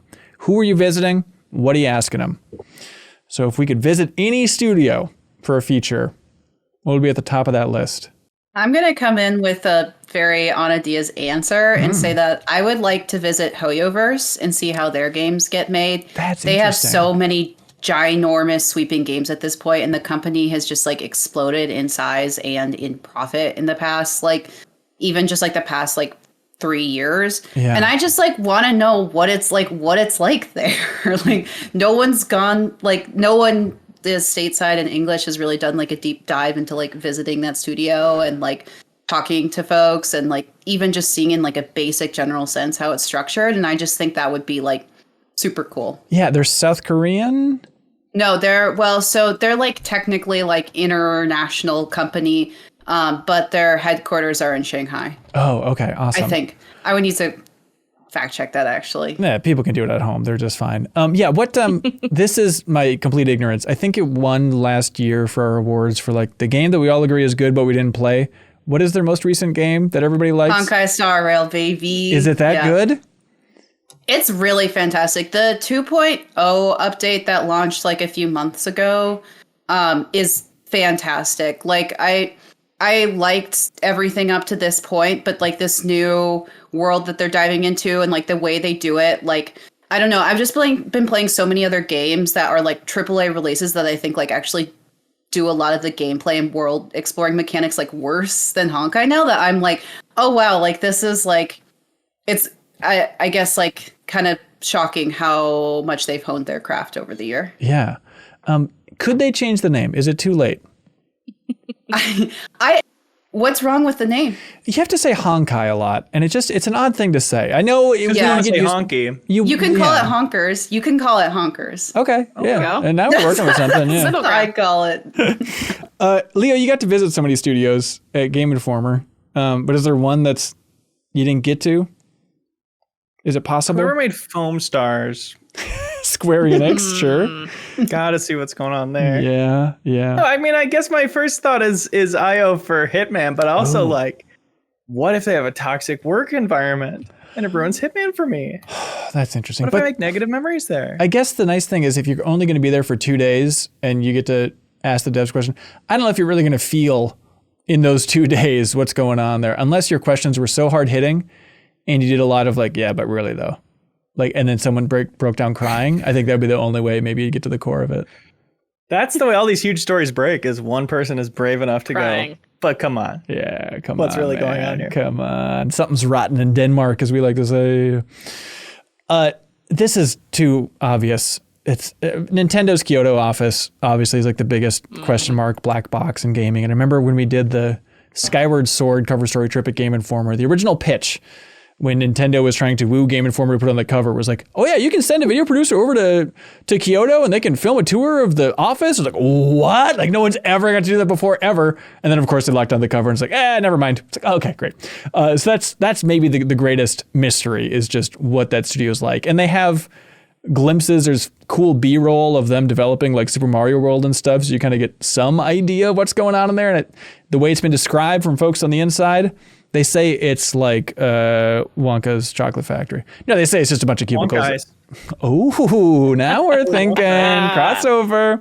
But no, that's the biggest mystery is just seeing, let's say the Mario team just develop stuff, or let's actually sit on the floor for Zelda and see what this process is actually like. Haley, where you want to go? Remedy. I want to go to Remedy. Everyone's so defeated in their picks. Like, I don't know. It's I so guess. obvious because like I've become so obsessed with them. But oh yeah, I would just love to talk to the narrative team specifically. I would have a billion questions for them. I just want to talk to them about how they come up with story. Yeah. You come up with that. Cool. Yeah, you can. I have been there. Come up with that. Cool. I can vouch. They really wrote that. Congrats, living my dream. That should be enough for you that I went. I'll pretend I'm you in the past. Yeah. Paulo writes in, hard-hitting question. Hey, Al, what are your donut preferences? Raised, glazed, long johns, simply insane? Where do you get them? Absolutely insane. That's what it is, thank you, Leo. I love them. Hey, did you watch that movie yet, Leo? Yes, I watched it on the Day of the Devs trip. Joe and I have an in-depth review in the travelogue I'm going to make about it. Oh, really? Oh, awesome. Yeah. Did you like Wonka? It was okay. I liked it more than I thought I would. Good bits. I like the first song a lot. I thought the opening was really strong. Can I tell you the 10 out of 10 simple joke in that movie? Go for it. Where he gets tricked into being at this hotel, but they're charging him a lot to be at the hotel, and they're running through the bill of like, oh, you went up and down the stairs? We're going to charge you each step, all that stuff. And they say, we see here that you use the mini bar. He's like, I don't think so. And they say, of soap? And he's like, oh, 10 out of 10 joke. That's good. Paulo writes told in. me that joke in an Uber drink. I did. I've told so many people that joke. You won't believe this 10 out of 10 joke in Wonka that's more like a 3 out of 10 joke. It's a South Park Snow Day of Wonka jokes. He's low on stories lately. I think Yeah. it's a 10 out of 10 dad joke, though. Yeah, It you're is. right. And honestly, it's either, hey, let me tell you how cute my kid is trying to crawl, or let me recite a boring joke from Wonka. Those are your choices in an Uber drive with me, Haley, so buckle up. Anyways, Paula says, what are your donut preferences? Raised, glazed, long johns. Potatoes, tomatoes. Yeah. What are Long John's side? You ain't got sidebar? long johns up there? Wow. We got the pants. What are the donuts? Well, there's Long John Long Silvers, Johns. which is something different. They find a guy named John. Okay, I'm done. End of scene. Imagine a donut, but it's like longer and skinnier. It's like the breadstick of donuts. churro. That's what I No. meant. No, it's not a churro. A little wider. You don't 3 times as wide as a churro. you don't have Right. like Desserts a all the same. It's just millimeters differences in their length and width. It's just pastry, and we give it different names depending on the shape. Hang on. Yes. Haley, can you Google donut long john? I want to know if there's a Canadian Okay. term for this. It's a Are they cream filled? some can be, customarily or- some can be. Most are. If I'm getting a long john, I'm expecting cream, and that's why It's I'm an not getting eclair. a long john. Yeah. Right. Is this not an eclair? I don't know what an Okay, eclair is. Yeah, I guess they say that in Seinfeld once, but I'm not really familiar with actually what that term is. So what I'm hearing is you guys stole eclairs, made them look worse, and just called them Long Johns. You We guys don't could be know like, the you don't know chronology what on Long this." Johns are. It's like you guys just took something we already know about and changed the name, and that made me feel stupid. Come on. Would you Not rather cool, you bite into guys. something called an eclair or a long john? It's pretty clear. This is not very getting better of you, Haley. Kath in the backstage pass just said, it's an eclair. Yes, exactly. Kath is also Canadian. Also a Canadian. I've had a real donut problem recently, if I may be honest. Like, because I used to work at a grocery store for like 2.5 years, and I would always get just the chocolate donut with custard in it. Just like basic, least healthy thing you can put in your body, and I would love it so much. And so I have this sweet spot in my heart for that just nasty ass, basic, delightful, delicious donut. And like I go in just, I get in windows where I just crave them, like to the point of like for the last month, I will just like be dropping my kid off at daycare and then drive out of my way just to go pick up one custard chocolate donut and sit in the car like a loser and just shove it in my face, thinking about that joke I from support Wonka. this fully. I don't think it's a winner move. I think everyone's being supportive. I think that's actually a loser's thing to do. no. You can realize a lot of No. shame about some of the best parts of being alive. Yeah. Yeah. Yeah. Okay. I ate a McRib in my car the other day and recorded my reaction. It's way worse. Yeah, it is rough. Yeah, what you guys got any donut preferences? I've been apple fritter my whole life, but lately I've been really into the Homer Simpson donut, the strawberry frosted. I Orange learned. cake, love Krispy Kreme. Yeah, I learned from our local bakery. Krispy They said Kreme. that the Simpsons donut is the best selling, which is surprising to me. That's surprising. beautiful. Is that a phrase? The Simpsons donut? I'm learning so much about donuts. Yeah, you I all didn't have know a that very one rich either. and deep donut culture, much like the custard within the donuts. donut Yeah. lore. They got their It is idea iconic. from the DVD for the Simpsons movie. I think they said we need this in the bakery now. I think they pulled that a few times. I feel like the Simpsons game for PC might have had the. Oh, really? Yeah. That's a good move. Yeah. I just like a double chocolate donut, chocolate frosting. But then sometimes when it comes in the bag, it sticks to the top of the bag, and then you have to yank it down, and then all the frosting gets left on the bag, and all you have is a ripped up looking run over donut. It's so upsetting. The And bad day. Tim Hortons has the little tiny piece of film they're supposed to put between the donut and the bag, but they never do. Come on, Sloppy Tim. work. Sloppy. They've Ever since changed. Burger King bought Tim Hortons. It's a shame. Downhill. I really Leo like- knows. That's right. Check out the first episode of Spiciest Interview. What? The breakdown I of rant that. about that. Let's talk all about it. I really just like a glazed donut, like a good glazed donut. Nothing wrong I with really that. like Bogarts in Minneapolis. They also have this other donut that's like this like cream thing. I'm not sure what it's called, but it's almost like a Leo, have you been to Bogarts? I'm like, Yeah. 2 blocks from it for a while, okay. and I wish I liked it more. It would've been a huge- I'm sorry. Yeah. Okay. What you gonna do? Well, I like it. Respect, Siri. I really liked it too. My neighbor. Yeah. Yeah. I had my eyes opened when I was in Hawaii not too long ago. There's a place called Leonard's Bakery in Hawaii, and they're famous for something called malasadas. And I've never had them before, but it is the best donut I've ever had in my life. And they're like fresh right out of the oven, completely. And it's just like cinnamon on like a donut wad. It doesn't look like anything special, but Leonard's Bakery in Hawaii, the perfect donut. If you want to You call it. reminded me Wonderful. too, like, also love mini donuts, just like at the fair, just like freshly Yeah. fried, sugared mini donuts. The best. The worst. Time. So If- yeah. in Minnesota, what they call those like dusty buddies or something like that. Yeah, Dusty Yes. Buddies. Yeah. They call them Dusty Susans. I don't Yeah, know. Tasty Jimmy's. They're wonderful. You got to check them out. Lamb Dance writes in, which is top 10 name. Says the Farming Simulator franchise has a new release this week. Have you all seen this? Anna, this feels like it could be your beat over at Polygon. It's called Farming Simulator Kids. It's kind of Wait, funny. kids? Yes. It's kind of funny to do a kids version of a series that's so dad game core. It's a Switch game, and it's from the Farming Simulator team, and it's just like farming little kids mini games, and it looks freaking adorable, and it's only available on Switch. I think maybe mobile Wow. too. Okay. I was thinking of also released this week, very popular Ranch Simulator. Is Oh, blowing up. really? Apparently. Yeah. haven't seen that. All these simulator games. Love them. It's all good. That's been on the maybe list for me and my sweetie. Get to it, Gonna- man. Ranch Simulator. You gonna start a ranch together? Yeah, like we've always Yeah. dreamed. Hell yeah. You're like hunting lions in the trailer. What? sick. Sweet. Kyle Silva writes in and says, "Hello, folks. I was just at Uniqlo to purchase some graphic shirts from the recent Capcom 40th anniversary collection. At this point, Uniqlo has had a lot of games and anime collab collections. Have you had the impulse to buy any of them? P.S. Apologies to Haley, as they don't seem to have Uniqlo in Halifax yet." Yeah, no, I had to Oh, Google no. this. I was like, what is Uniqlo? Oh, It's just like- interesting. Yeah, I feel like every other week Nintendo's announcing some partnership with them for some new shirt lines. Like, didn't they do...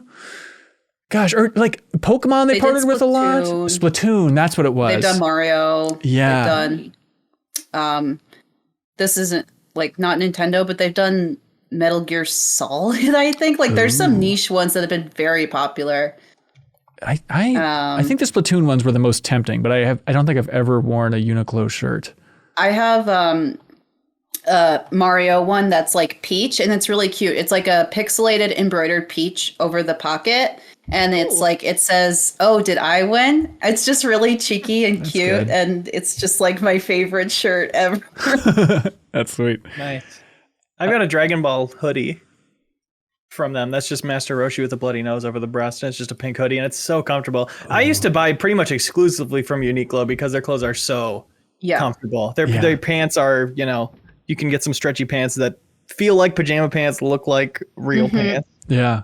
My winter What is- coats from heard of Uniqlo, this. like, it's just their basics are so good, and like, I don't know, depending on what you get, and if you get it on sale, like pretty good price points, and just good basics. I would say I love it. Love it. I don't know if they maybe don't last that long, or if it's just because I only wear them when I have them until they blow out the back of the ass or whatever.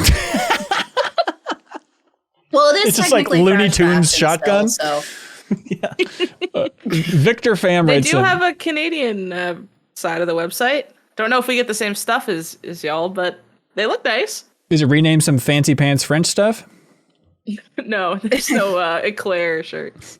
Victor Pham writes in and says, "Which developer, indie or AAA, has you the most excited for their next project?" I'm going to steal before Leo says it. IO Interactive for the James Bond game. Yeah. Cannot wait for that. It's so exciting to me. Where's your interest for that compared to their fantasy game that they're working on too? What is that? They're making some fantasy game too. That's all they've said, I think. Yeah. Oh, I didn't know that. I'm more excited for James Bond. Just because it's going to be closer to Hitman. Yeah, just because, and I also just love all the James Bond games. Yeah. I love playing those growing up. Mm-hmm. I might be most curious about Blue Point at this point. The fact that they kind of became the remake masters, and now it seems like they're working on their own game. I guess that's the impression I have. I should probably double check that. But I'm so curious to see, like, with Sony funding, such a talented team, such a technically strong team, like if anyone's going to push, well, I guess there's a Naughty Dog and stuff as well. But if anyone's really going to push the PS5 in the next 2 years, I feel like it's going to be Blue Point with whatever the hell they're working on. So I can't wait to see what they do. Haley stole mine. Oh, come on, Haley. Don't be mean. Yes. Don't worry, Leo. Haley stole Snooze, mine. you lose, Leo. We have one for you, Leo. We have one for you. Slycut says, hello, all. What do you think is the coolest dance move ever? Leo. Oh, Leo did it. Audio listeners, I'm not going to tell you what Leo just did. You have to come watch the But if you really know me, you don't even need to check. That's number one. So they say, is it just the moonwalk? It's just, is it too easy to say the moonwalk at this point? Is the moonwalk not cool anymore? Because the way they put it, I think is correct, where they say, the topic came up during family dinner. God, I love that for a family dinner discussion. and my answer was easily the moonwalk. My son didn't know what it was, so I showed him a video of Michael Jackson doing the moonwalk, and it blew his damn mind. He'd never heard of the moonwalk? I remember, like, we were a big Michael Jackson family, controversy noted, growing up, and like the first time I saw that moonwalk, it truly was like, well, this is a magician. Like, I don't know what's happening here. This is beyond basic physics. And now it seems like every other kid can do the moonwalk. What's happening on TikTok? I assume that's what's going on there. Have you seen those videos where people do improv dancing, but it's like duos? So they're just going off each other's energy. I think that's just dancing. No, but it's like they play a song and then they both don't really know each other very well, but they're both accomplished dancers. Yeah. And then they just start doing a dance together and see what happens. And every so often it's just like, and there'll always be a crowd of like 50 people around them watching. I don't know what groups meet up to do this, but I've seen so many videos where the two people's like energies or spirits or something just know exactly what the other's going to do. And they do like perfect matching stuff. And everyone just goes, oh, it's like, I always think that's the coolest dancing stuff I've ever seen. No, that stuff blows my mind. Like, I went to a wedding this last year, just the concept of dancing, but I went to a wedding this last year and the couple met through swing dancing. And like, oh, okay, well, after the ceremony, we're going to do a little swing dance. And like, everyone just kind of stood around in this big circle and they just danced to some Glenn Miller or something. But I was looking around at everyone like, how is this not the most amazing thing you've ever seen? Like, how did they choreograph this and remember all of it? And then all the swing dancers that were there at the wedding are like, what are you talking about? Choreograph? Like, that's just them dancing. Like, so, but they mapped out the moves. Like, no. There's like, that's just them. Like, they can see like the little moves they're going to do. And that's just called dancing. They just kind of know the moves to do at a certain point and they don't have to memorize anything. And that is unthinkable to me that you can make something look that cool and not have it be like step 1, step 2, step 3, step 4, step 568. That's amazing. So the answer is moonwalking then, or? Well, I think the worm still whips. Like, that's just me personally. Like, Plus, more effort in the worm. Because you can do the worm backwards, and then it's kind of like you're moonwalking the worm. It's like a worm on the moon. Yeah, they call that the worm on the moon. Right. Actually, yeah. That's going to be at my wedding for our first dance, as her and I are just going to be doing the worm around the room for 9 minutes. Don't stop clapping. By the way, it is weird that Neil Armstrong moonwalked onto the moon. It just happened to be the first steps he took on the moon, and that's how it got its name and got started, right? Like, what are the odds? Backwards? I don't know, I'm just joking, but why is it called the moonwalk? There's nothing like inherently moony about walking backwards, is there? I guess you're climbing off the ladder. Gravity defying. Yeah. Yeah, that's where I thought it came from. It's an amazingly catchy name, though. It is excellent. You wouldn't expect it to be called that, but it's the only thing it could be called. Well, there was that song. Was that same era as Moonwalk? No, that was way before the Moonwalk. I don't know. Dancing in the Moonlight. I don't know. Moons is a dying theme here. Moon. Someone give me something, please. People love dancing in the moon. No, you're totally right on it. That's yeah, true. Thank you. No, it is true. Also, that game Moonwalker just makes the move even better. You ever played Moonwalker, Haley, on Genesis? No. It's bad. Jason You dance in Wojnar. it? You do dance in it, yeah. And Wait, really? And you go around and you save kids. You play as Michael Jackson, like finding kids hiding in closets and stuff. And then you open it up and they go, Michael. It's bizarre. Is this a joke? Is that real? It's I can't tell 100% if real. you're screwing I'm with 100% serious. Look up real. Moonwalker on Genesis. It's an arcade game too. And then like in between levels, it's just a pixelated shot of Michael Jackson, and then he just goes in like a one animation move. Like he just does that super quick. It's awesome. New Show Plus, play that. Oh my God. I will not look up what it looks like. Yeah, one The show person should be called Controversy Noted. Yeah, and one person's playing it while the other person just tries to moonwalk on camera for the entire hour, just like trains. time. Yeah. Oh, that sounds great. And we can call it Moonwalking in the Moonlight. So Perfect. Jason Wojnar writes in, and they say, "When's the last time someone got furiously enraged at you in person?" I told someone to put their phone away during a screening on John Wick 4, and to make a long story short, the story ended with the women getting kicked out of the theater for screaming at me at the top of her lungs, and a mysterious person from another theater threatening to beat me up, yelling, "Yo, pop out, bro," while security escorted him away. Oh, And apparently Jason Wojnar did not pop out, bro. Yeah, it was the last time somebody got enraged with you in person. I had a real... dog. What's that? What? Sorry, I Leo. killed John Wick's dog. You did? Yeah, that was me. Yo. I let that other dude take the heat for it. That's Controversy noted. really big of you. Was it worth it? Oh yeah, that dog was a piece of shit.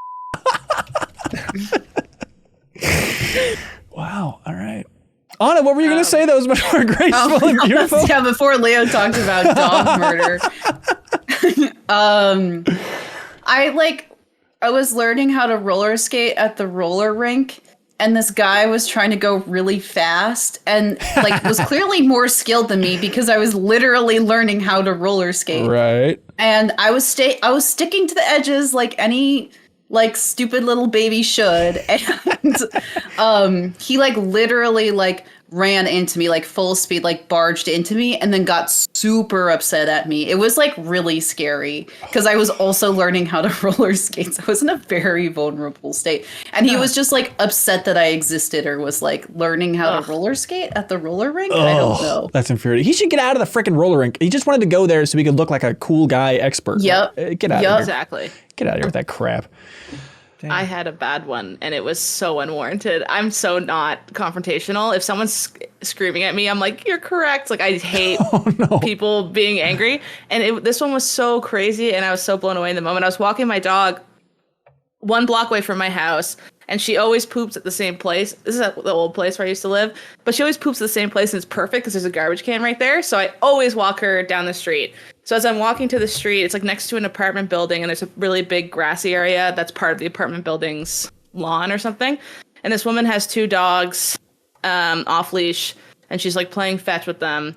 So I'm walking on with my dog on leash on the sidewalk up, and she squats and starts pooping on the easement, and her dogs turn around and notice my dog, run up and come to say hi to my dog, who's very friendly. The dogs all are fine. They get along. Like, I should be pissed that her off-leash dogs in a city area are approaching my dog. She proceeds to be so pissed at me that I walked near her dogs who were off-leash and distracted them and started like ripping into me and being so pissed. And I was like, sorry, what is happening? It was like, is something the matter? What's wrong? It was crazy. Haley, I saw this exact same thing happen literally today when I was on my neighborhood walk. What? Someone had an off-leash dog that ran to approach another dog, and we just so happened to know the other dog because that dog lives next door to us, and so we know our neighbor. And that person got pissed at for their dog getting like too riled up, even though it was like on a leash. Yeah. Which was just like, yeah. Yeah, because my dog got excited because she was 1 at the time and is a friendly dog. So she was bouncing around excited. Yeah. She's like, your dog clearly isn't trained. Yes. And I was like, what are you talking about? My dog is on leash. I was like, I'm really honestly confused about what's happening right now. Like, I was trying to be honest. I was like, I don't know what's happening right now. And she's like, why would you cross the street over near where I am? She's like, "That's you're stupid idiot," like swearing at me, like completely cussing at me. And I'm like, "I'm just gonna keep walking." I was like, "You don't own the street. Like that's wild that you think that I can't walk over here. Like I live right there. I'm gonna walk where I want. Put your dog's on a leash." And then she screamed at me, "Hope you fall on your walk." Mean thing to say. And I turned around and I just gave her one of these, like, "What the hell is wrong with you?" And just like kept going on my walk. But I was definitely like, "That's a playground like diss." Like, but also, what was funny was I ranted about her on Reddit, and then I mentioned what 2 breeds of dogs she had, and then her coworker was like, "I know who you're talking about. Can I DM you?" And she DM'd me, and she sent me pictures of her dogs. I was like, "Those are her dogs." She's like, "I'm gonna tell everyone at work she's a jerk for you." I was like, "Thanks." So she had real life consequences. Wait, are you in like the neighborhood Reddit or something? Like, how is that possible? Halifax. Whoa. Small city. All right. She was like, "I know who you're talking about," because in the thing I was like, she had a doodle and a dachshund. I didn't say like her name was probably Karen or like, I just said a doodle and a dachshund ran up. She's like, "My coworker's an asshole and she's a doodle and a dachshund. Can I ask you something?" And she sent me the pictures, and I was like, "Those are them." Can't believe she said everyone hates her and she's just a horrible person. And this is like tracks. You're saying this is a Canadian? Yeah. Impossible. I don't know. Maybe she moved here. From it seems like it. Yeah. From well, hell. it's interesting this pattern that Anna saw this happen as well. I do feel like having your dog off leash like that is a very I'm the protagonist of reality move. Yep. True. Like, how dare you come in my bubble? I'm off leash over here. It's like, sorry, you're in the street. What are you talking about? Graham Jones writes in, old Graham Jones, they say, "Can you talk about that Alan Wake presentation from GDC?" Yeah. So this is the one that the line was huge. You guys were saying that the line was longer than Tears of the Kingdom's line for their panel, which was getting up there. Ridiculously huge. Long. This one was called Environmental Art Technology and Workflows at Remedy.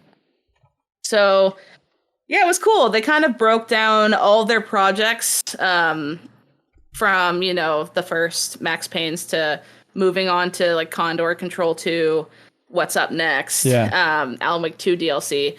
And not gonna lie, a lot of it went over my head. There was a lot of acronyms. There was a lot of, sometimes they would say something to be like, "It's almost like RGB is PTB, am I right?" And then everyone would be like, "Ha ha." And Janet and I were like, "Oh God, we have no idea what's happening."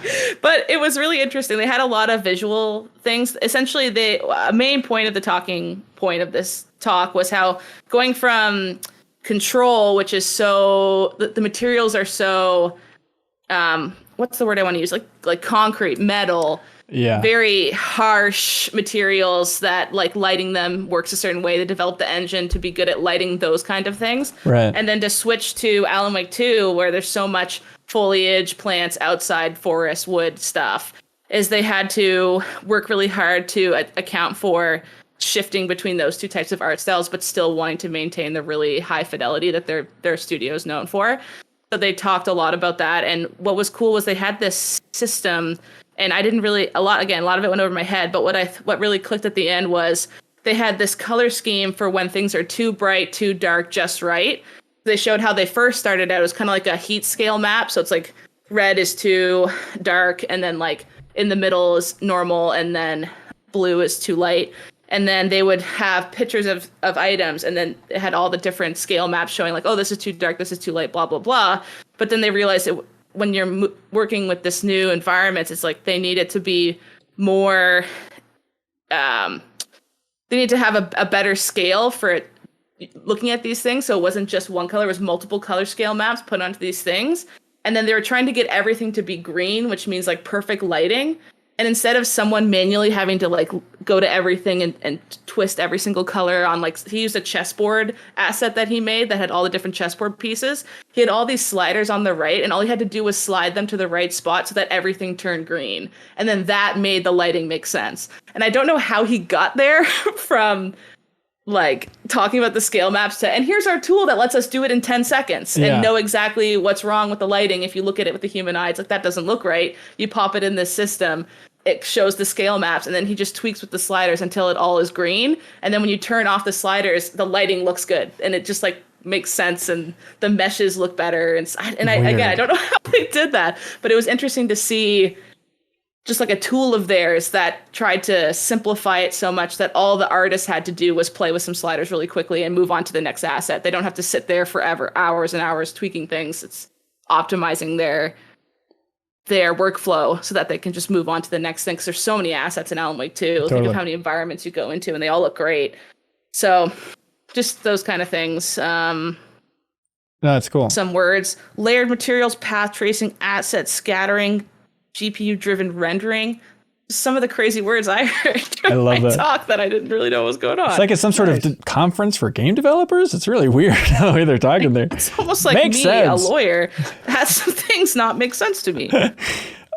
For a lot more about GDC, the Game Developers Conference, and a whole unpacking of the highlights from all the panels and kind of the social scenes, behind the scenes, all that talk, you can check out Bonus Pod this week, Haley's companion podcast to the MinnMax show. It was Janet and her and I unpacking our entire trip for a very long time. It was really fun going into all the details and sharing all the info from that, because if you're a supporter on Patreon, you're the reason we were able to go there in the first place. So we wanted to share that knowledge of what we learned there. So you can check that out in Bonus Pod, the Patreon exclusive podcast at the $5 tier, right in your favorite podcast app. This praise feels like it's condescending to the show, but taking the spirit which is intended, Haley, that episode of Bonus Pod this week was almost the main MinnMax show. You know, it's like, do we just unpack GDC because we have so much to say? Should that be the main show? So I feel like it's an overflowing episode of Bonus Pod this week. So check it out, please.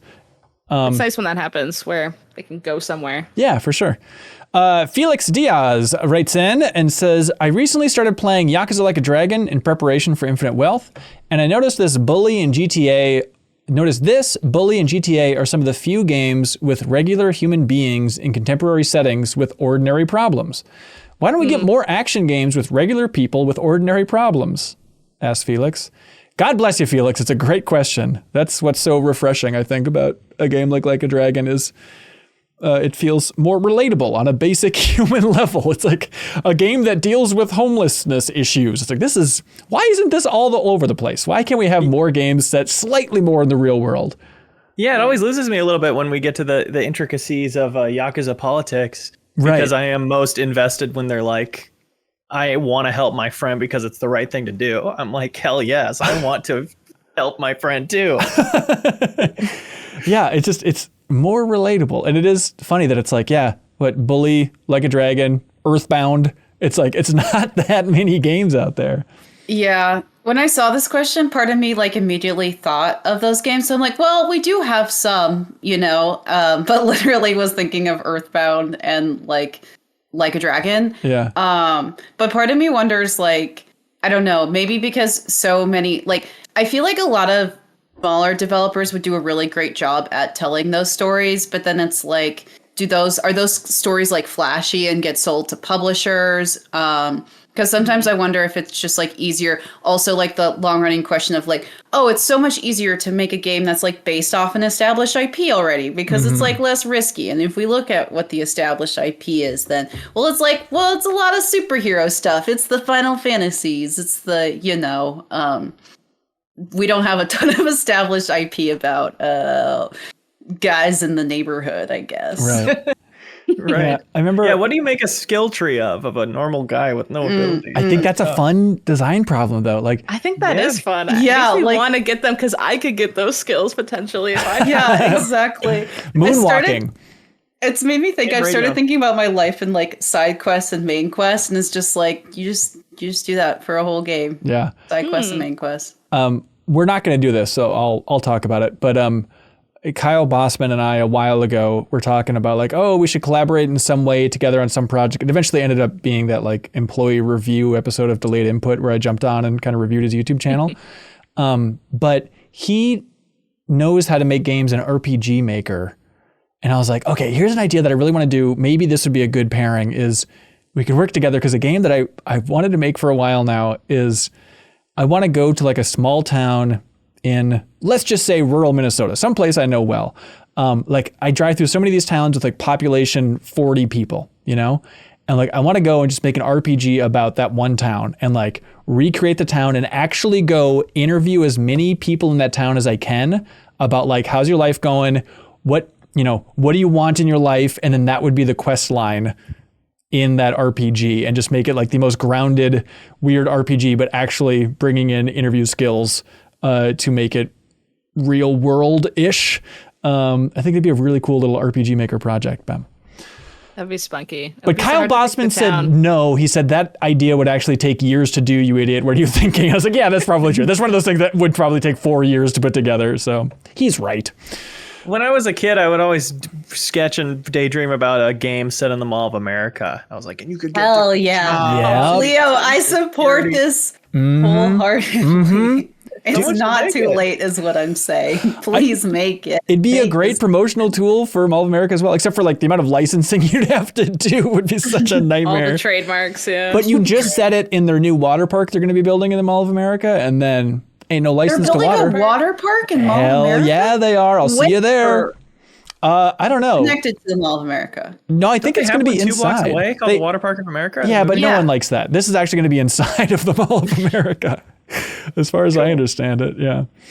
Let's see. Joshua Ayers. Leo, just on that topic of like games you dreamed about as a kid. I remember like one camping trip I went on with the family. I daydreamed this entire time about like they should make a game where all the weapons are just like household objects. And this is like in the 90s, but like, wouldn't it be fun to... Earthbound? Yes, it ultimately was. But I'm like, wouldn't it be cool to have like your attack weapon would be like a frying pan, or like you throw a baseball bat at somebody. It's like, I just wanted that vibe more in games. And I feel like a Dragon or Earthbound, like it is ultimately those ideas, that are so fun. Hitman, actually. Oh, yep, you're right. Sorry, I meant Hitman. And Dead Rising. Somebody said Dead Rising in the chat. That was like, when that came out, that was like, this is pretty close. I'll take it. Game. It's pretty sick. Yeah. Let's see. Joshua Ayers writes in and says, hey, y'all, which is more important to a person's happiness, their situation or their perspective? I changed myself a lot in college and feel like my new perspective made a huge difference even before my situation changed and probably helped enable that change. Perspective by a country mile, right? Is anybody daring to disagree? I think if your situation passes a certain bar of having your needs met as far as like food, home, shelter, feeling safe, then perspective matters. But like if you're like trapped in like bad conditions, then like you can't really, I don't believe you can perspective your way out of that. Yeah. It's probably not healthy at a certain point to look on the bright side if you're truly in a nightmare situation. Yeah. Yeah. Like if your brain is in a point in its life where it's not working right and you quite literally can't make happy thought form in your brain, then like it's hard to perspective your way out of that sucker. But once you're out of that loop, it's 100% perspective. Yeah, but like your situation enables your perspective that way. You like only have access to certain perspectives, or the luxury of like devoting time and resources, money to therapy or whatever to develop your perspective. Yeah. Free time. Exactly. So it's just like, it is one of those weird things where it's like, which one's more important? Both. The unsatisfying answer. True. Do you guys think it's, I've moved on from Wonka to Spinal Tap quotes. Do you guys think it's funny in Spinal Tap when they're at their grave of the drummer and they say, it really puts things in perspective? And he goes, yeah, too much fucking perspective. No. I don't know what that's a reference to, Ben. I haven't seen it's not a reference. It's just a quote from Spinal Tap, which always tickled me because it's such a weird thing to say. Anyways, Mr. Buttons says, hey, MinnMax, when given the responsibility of playing music in the car or any group setting, do you play the music you want to hear or music you think passengers will enjoy? Passengers will enjoy. Passengers. You got it. You got to take that hit for the team. I'm gonna need them to say this is good. Passengers. Yeah, it's really just an ego boost for you. Like, true. That's a must. I do have my music sorted into playlists. It's something I took the time to do last year, and I'm so glad I did. And as I was making those playlists, I had specific people in my life in mind. I do that too. I was like, this one I could play this with Joe and they think it was cool. This one Blake Hester I think would like, and this one my girlfriend's mom I think would like. But you're not so cute. But you're not so bold as to like send it to them. It's just like, if I'm in the situation, I'll subtly wow them with this choice. Oh yeah. Don't ever tell them that I thought surprise. That. It was natural. Yeah. Christopher Reardon. Yeah, if you're in the car with somebody and they're playing the music, compliment them. Because I am super sensitive to that. That feels like a nightmare to me. Like that idea of like playing music that everybody likes. I cannot do it. I panic. When someone goes, can I take the aux? While you're playing music, you're like, oh, you hate me. Exactly. Okay. Yeah. Spit in my face, please. I'll take it. anything else. Christopher Reardon writes it. By the way, Anna, I like you're slowly slipping into darkness in your house. It's like the sun setting. Careful. Her eyes are going to start glowing red soon. Fully different scenario. You're good. I'm so sorry. You're fine. It's funnier. Christopher Reardon says, hello, Horts. Between Final Fantasy VII Rebirth and X-Men 97, 12-year-old me is having quite a comeback year. Yeah, there we go. It got me thinking about what films from that time period I'd want to see remade, which then got me thinking, has anybody ever wanted a film to be remade? Or do we all just hear the film is being remade and decide at that time whether or not we care? This question, I think about games and movies a lot. And this one really was a lightning bolt to me of like, am I just not thinking of it? But I feel like in the industry, the game industry, so many people are like, oh, I can't wait for them to remake this game. Please remake this game. And is there any of that in the film industry? Like the remakes come out for movies. Sometimes they're good. Sometimes you get a True Grit or whatever out there. But like, is anyone ever like, for the love of God, please remake this film? Or did people feel like that for Dune since the first one was so kind of out there? That's interesting. Maybe? Yeah, like different adaptations. I guess True Grit would also fall into that camp of like, that's kind of like a remake. Yeah, you're right. Yeah, or people ask for certain directors on certain projects, you know, so it's kind of like a similar way of maybe, I want this director to remake this thing. Yeah. I guess so. Yeah, just to see that director's take on it. That's got some juice. I can see that. The best I could think of for like, I'm excited about any remake of this is like King Kong movies. Like, yeah, I like that 1933 King Kong a lot. And like when Peter Jackson's King Kong was coming out, I was like, hell yeah, I'm excited for this movie to be remade. But maybe I'm just not in the scene of lying in bed, looking at the ceiling, dreaming of, God, I hope they remake this movie. It's just, I don't know. It doesn't I don't work. do that either, I don't think. I don't. Okay. I don't think back to movies and want it to get remade. Yeah, it's but good. I do that for games only. But I guess the problem is just, I mean, the difference obviously is, yeah, this movie might be slow if it's older, blah, blah, blah, blah, blah. But at the same time, like it's still very watchable, whereas older games are literally harder and harder to play each and every year, you know? So I guess that's the big difference. Tommy Ostrenga writes in, do you think you could survive 500 years given an extended lifespan? Like without getting killed, or I think still want to live that long? I mean, I think you got to factor in everything. Yeah, I think I could because I already am thinking about what a bummer it's going to be when I'm old and a game is like, we're going to release this in probably 7 years. And I'm like, will I live that long? That's going to suck. It'd be nice to have 500 years. You're like, I'm going to play lots of games. Yeah, games will be done. They'll be over. That's such a gamer girl answer. Yeah, I like this idea. Like, assuming disease, if we can just factor that out here. Grandchildren die then? Yeah, but you'd be gaming hardcore. That's true. Just think of that. Just a pop-up notification and you so hard. You wouldn't even care about them in the first place. You'd be gaming so hard. Right. You'd have to really focus on not tripping if you're on walks, because that would really take you out at a certain point, I think. So you're really decrepit. Like you age the same way. You're just 500. I don't have any of the Benjamin buttons. I'm just. I guess no. Maybe you'd be slowing down a little bit. Like it would be stretching that 80-year lifespan over 500 years. Like I get to 35, and like from 35 to 450 is like kind of similar vibes. It's Yoda. The age at the end. Basic Yoda Red 13 rules. Yeah. Okay. So I get the Force. It's very implied that you get the Force in this question. I just like the idea of like, all right, you're immortal. You're not going to get any diseases, but like, careful walking around. Like you can still die. Like I think I don't know. What are the odds? I don't know. There's a lot of like in the last 50 years, if it's like, 90 to 100 condensed into the last 50, 60 years of the 500, that would be tough to go that long without like falling down the stairs or something. Right. Like, that's any it. Little thing could do it. Yep. Like the window of where you could break your hip is hundreds of years now. Like, which is why I'd sit and game. Yeah. Go outside. I dare you to break our hip. Let's see. Adam Walters writes in and says, hello, MinnMax. What was your favorite game when you were 15? 100 years old. When you were 15. Let's see.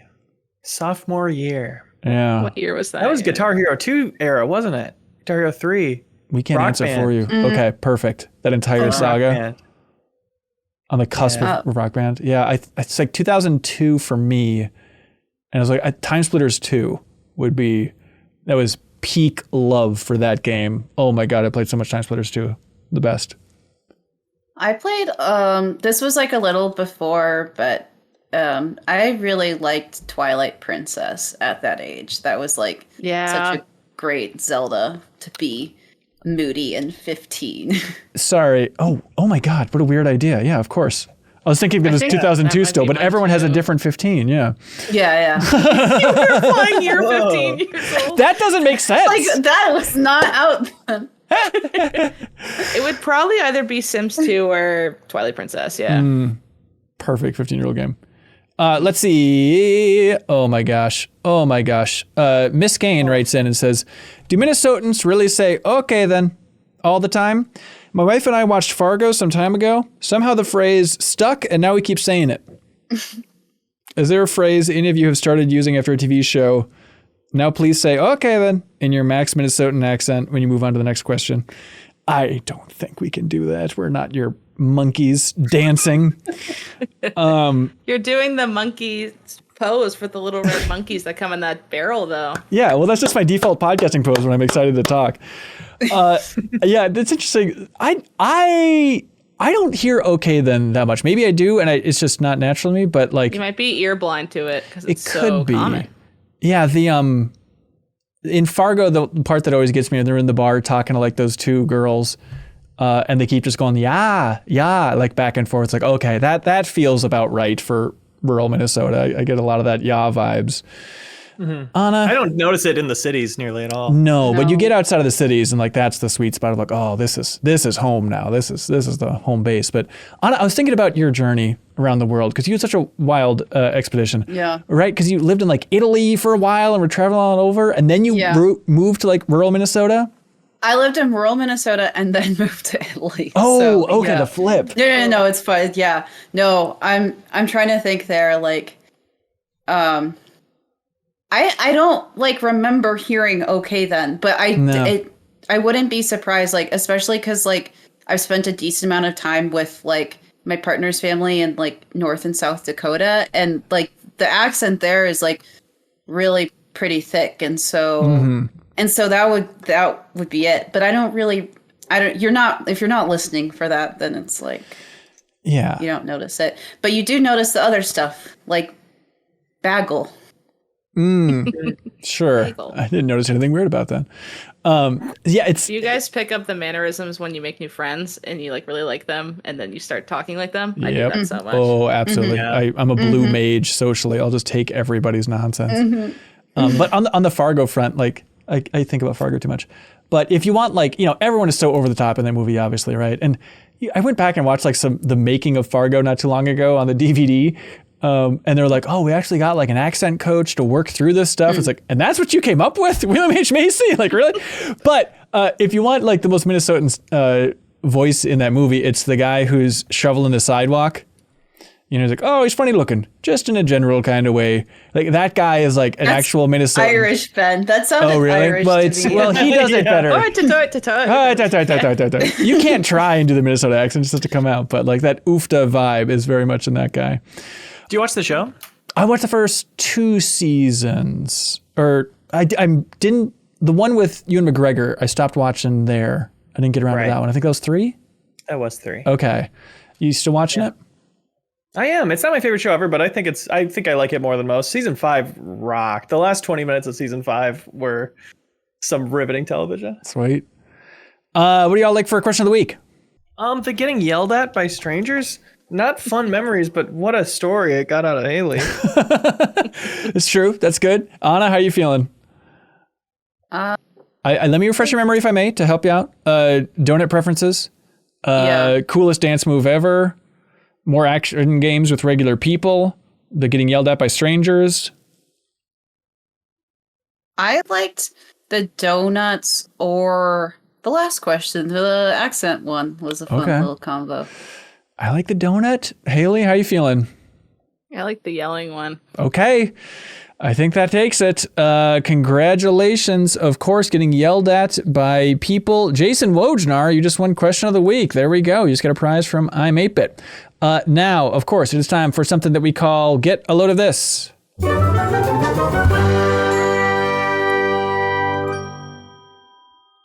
was like, I'm gonna forget my get a load of this again, and so then I like hurriedly found something that's great. actually pretty funny.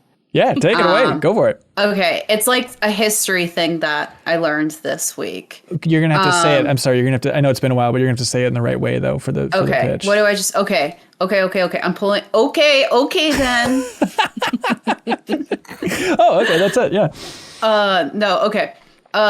Get a load of this. Apparently, the Fidel Castro used the Euro two-step in basketball so much and made Che Guevara question his commitment to the revolution in Cuba. I can send you the link, but this was like someone shared this Che Guevara like talking about this in a journal entry where he's just like talking about how upsetting it was to play basketball against Fidel Castro. I just thought that was hilarious. Perfect. Hey, get a load of this for more GDC stuff. I went to a talk about the animation in Spider-Man 2 from Insomniac. We unpack all the highlights and stuff on Bonus Pod, the bonus podcast for Patreon supporters. But they were talking about Miles Morales, which we mentioned earlier in the show. There's an opening scene where you're rampaging through the mall with Rhino for the opening of Miles Morales. And one of the design goals for Miles Morales was they have QuickTime events, but they always wanted it to be fail-forward QuickTime events, where if you fail, it just plays a different animation, then keeps going instead of making you do the whole thing over again, right? And so there's a section where it's like rampaging Rhino, and there's a mom pushing a baby in a baby carriage. It's like, the baby! And you have to do the QuickTime event to save the baby or whatever. And you do it, and the baby gets out of the way. But if you fail, then Peter Parker comes in as the other Spider-Man and saves the baby. And I guess they mentioned this in the talk, that if you then use photo mode and rotate the camera around in time, you can see Peter Parker actually saving that baby from the failed QuickTime event, and then he gives Miles a thumbs up. But the only way you'd see that is if you go into photo mode, which is like an awesome little Easter egg there. That's cool. Yeah. Get a load of this. My partner today sent me a video and then just gave me a timestamp of it. And it was a Second Wind video. And it was me in the video. And I was like, oh, wow, that's me. It was when Ben, I think you're a little bit in the back too. I can see your elbow or something. So you're in the video too. But Filming, it was when we were demoing Starstruck Vagabond at that event. Yeah, the mix. What was that one called? The mix ones, yeah. So it's funny because we got there and saw Yahtzee, and it's like, oh, we should check out this game, and then that's all in the travelogue, which is coming out on Friday is the game plan, so you can join us for a full behind the scenes tour of all things GDC. And so I filmed Haley's full demo of Yahtzee's game that'll be in there for the extended version. But as I was like, oh, Haley, check it out, it's Yahtzee's game, play it. I realized at a certain point, like, maybe Haley hasn't seen any Yahtzee videos and she thinks it's just like a random demo from a developer and stuff, which, he is a game developer now, which is really cool. But were you familiar with Yahtzee during that entire thing? Yeah. Okay, good. Awesome. It helped that you told me that going in, and I was like, oh, okay, cool. Okay, good. Up in the moment, but yeah. Great. Leo, you got one? Get a load of this. If you're like me and every recipe you see online says use cooking spray to spray the thing down, but you don't have any because it kind of feels like a weird thing to buy. It seems a little wasteful, and you can just like rub butter around the pan or whatever. 100%. It's actually really easy to make your own homemade cooking spray in any spray bottle. It's just 1 part oil and 5 parts water, and you shake it up before you use it, and you just spray it out of a regular water sprayer. Are you doing this? Are you doing this whole thing? Yeah. Wow. Life hacks. Love it. It's a little life hack. Hey, get a load of this from the Discord. We have a whole channel dedicated to people sharing cool stuff every hour of the day. There's always great stuff in there. Check out that in the Discord. But Martachino and then also External Heart also both posted this. This is a story from Game Informer. Are you guys familiar? Oh, yeah.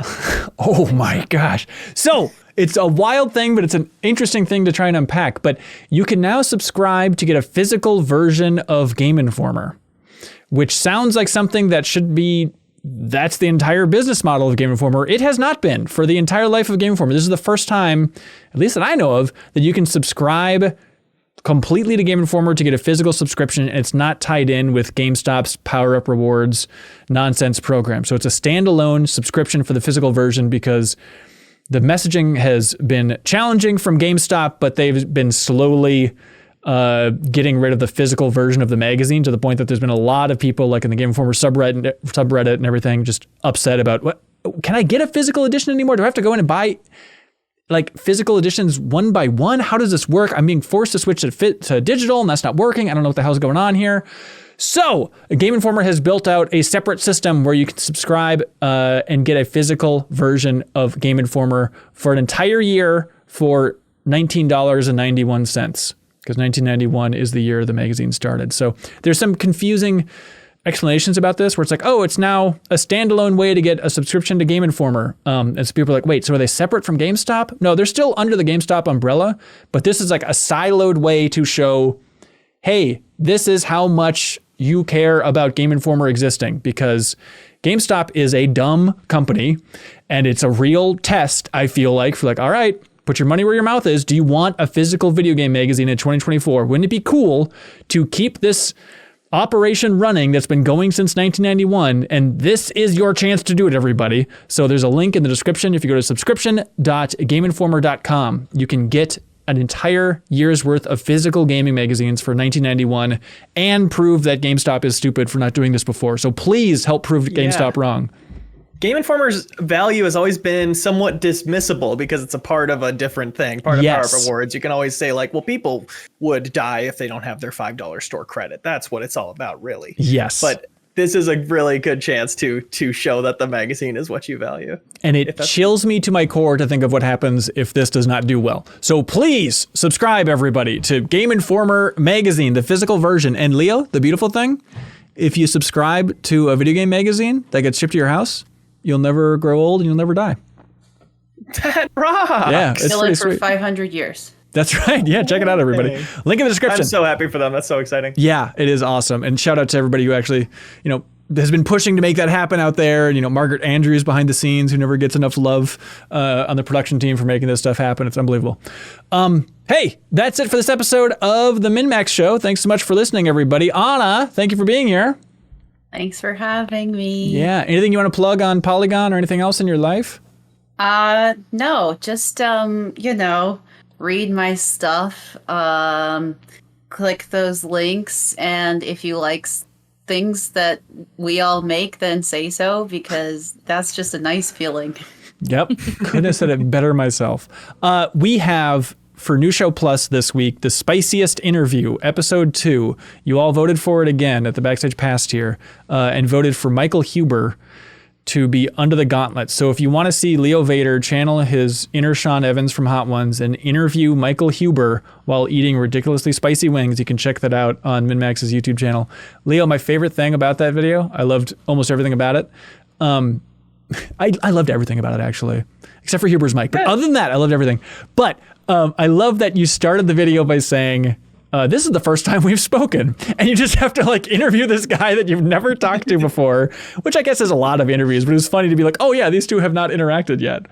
I couldn't have asked for a better way to get to know him early in his tenure here. I didn't have much experience with him before. Yeah, that was a sweet thing. Is you kind of went through that pain gauntlet together, and I feel like you two were bonding more and more through your pain and suffering of the spicy wings. But then I feel like throughout the course of the video, finding more and more overlap of oh wait, we do have a lot in common here. This is getting weird. And of course, just a easy dude to get along with. Yeah. Super nice. I've heard that about him somewhere or another. Somewhere. Yeah, I always forget. But Trivia Tower also happened this week with Michael Huber hosting, and the special guest was Rogers Base, the YouTuber Rogers Base, and it was a fun episode. A lot of enthusiasm from those two channeling into game trivia, so thanks everybody for checking out that episode there. Want to remind you that Wall of Heroes, that is coming up here. So if you support MinnMax at the $100 tier, even just for 1 month, you want to try it out, you can put any image you want on every MinnMax video throughout the month of April. So literally millions and millions of views for any image you want of your pet, your face, your favorite game, your company, business, channel, podcast, whatever you like, jump in there.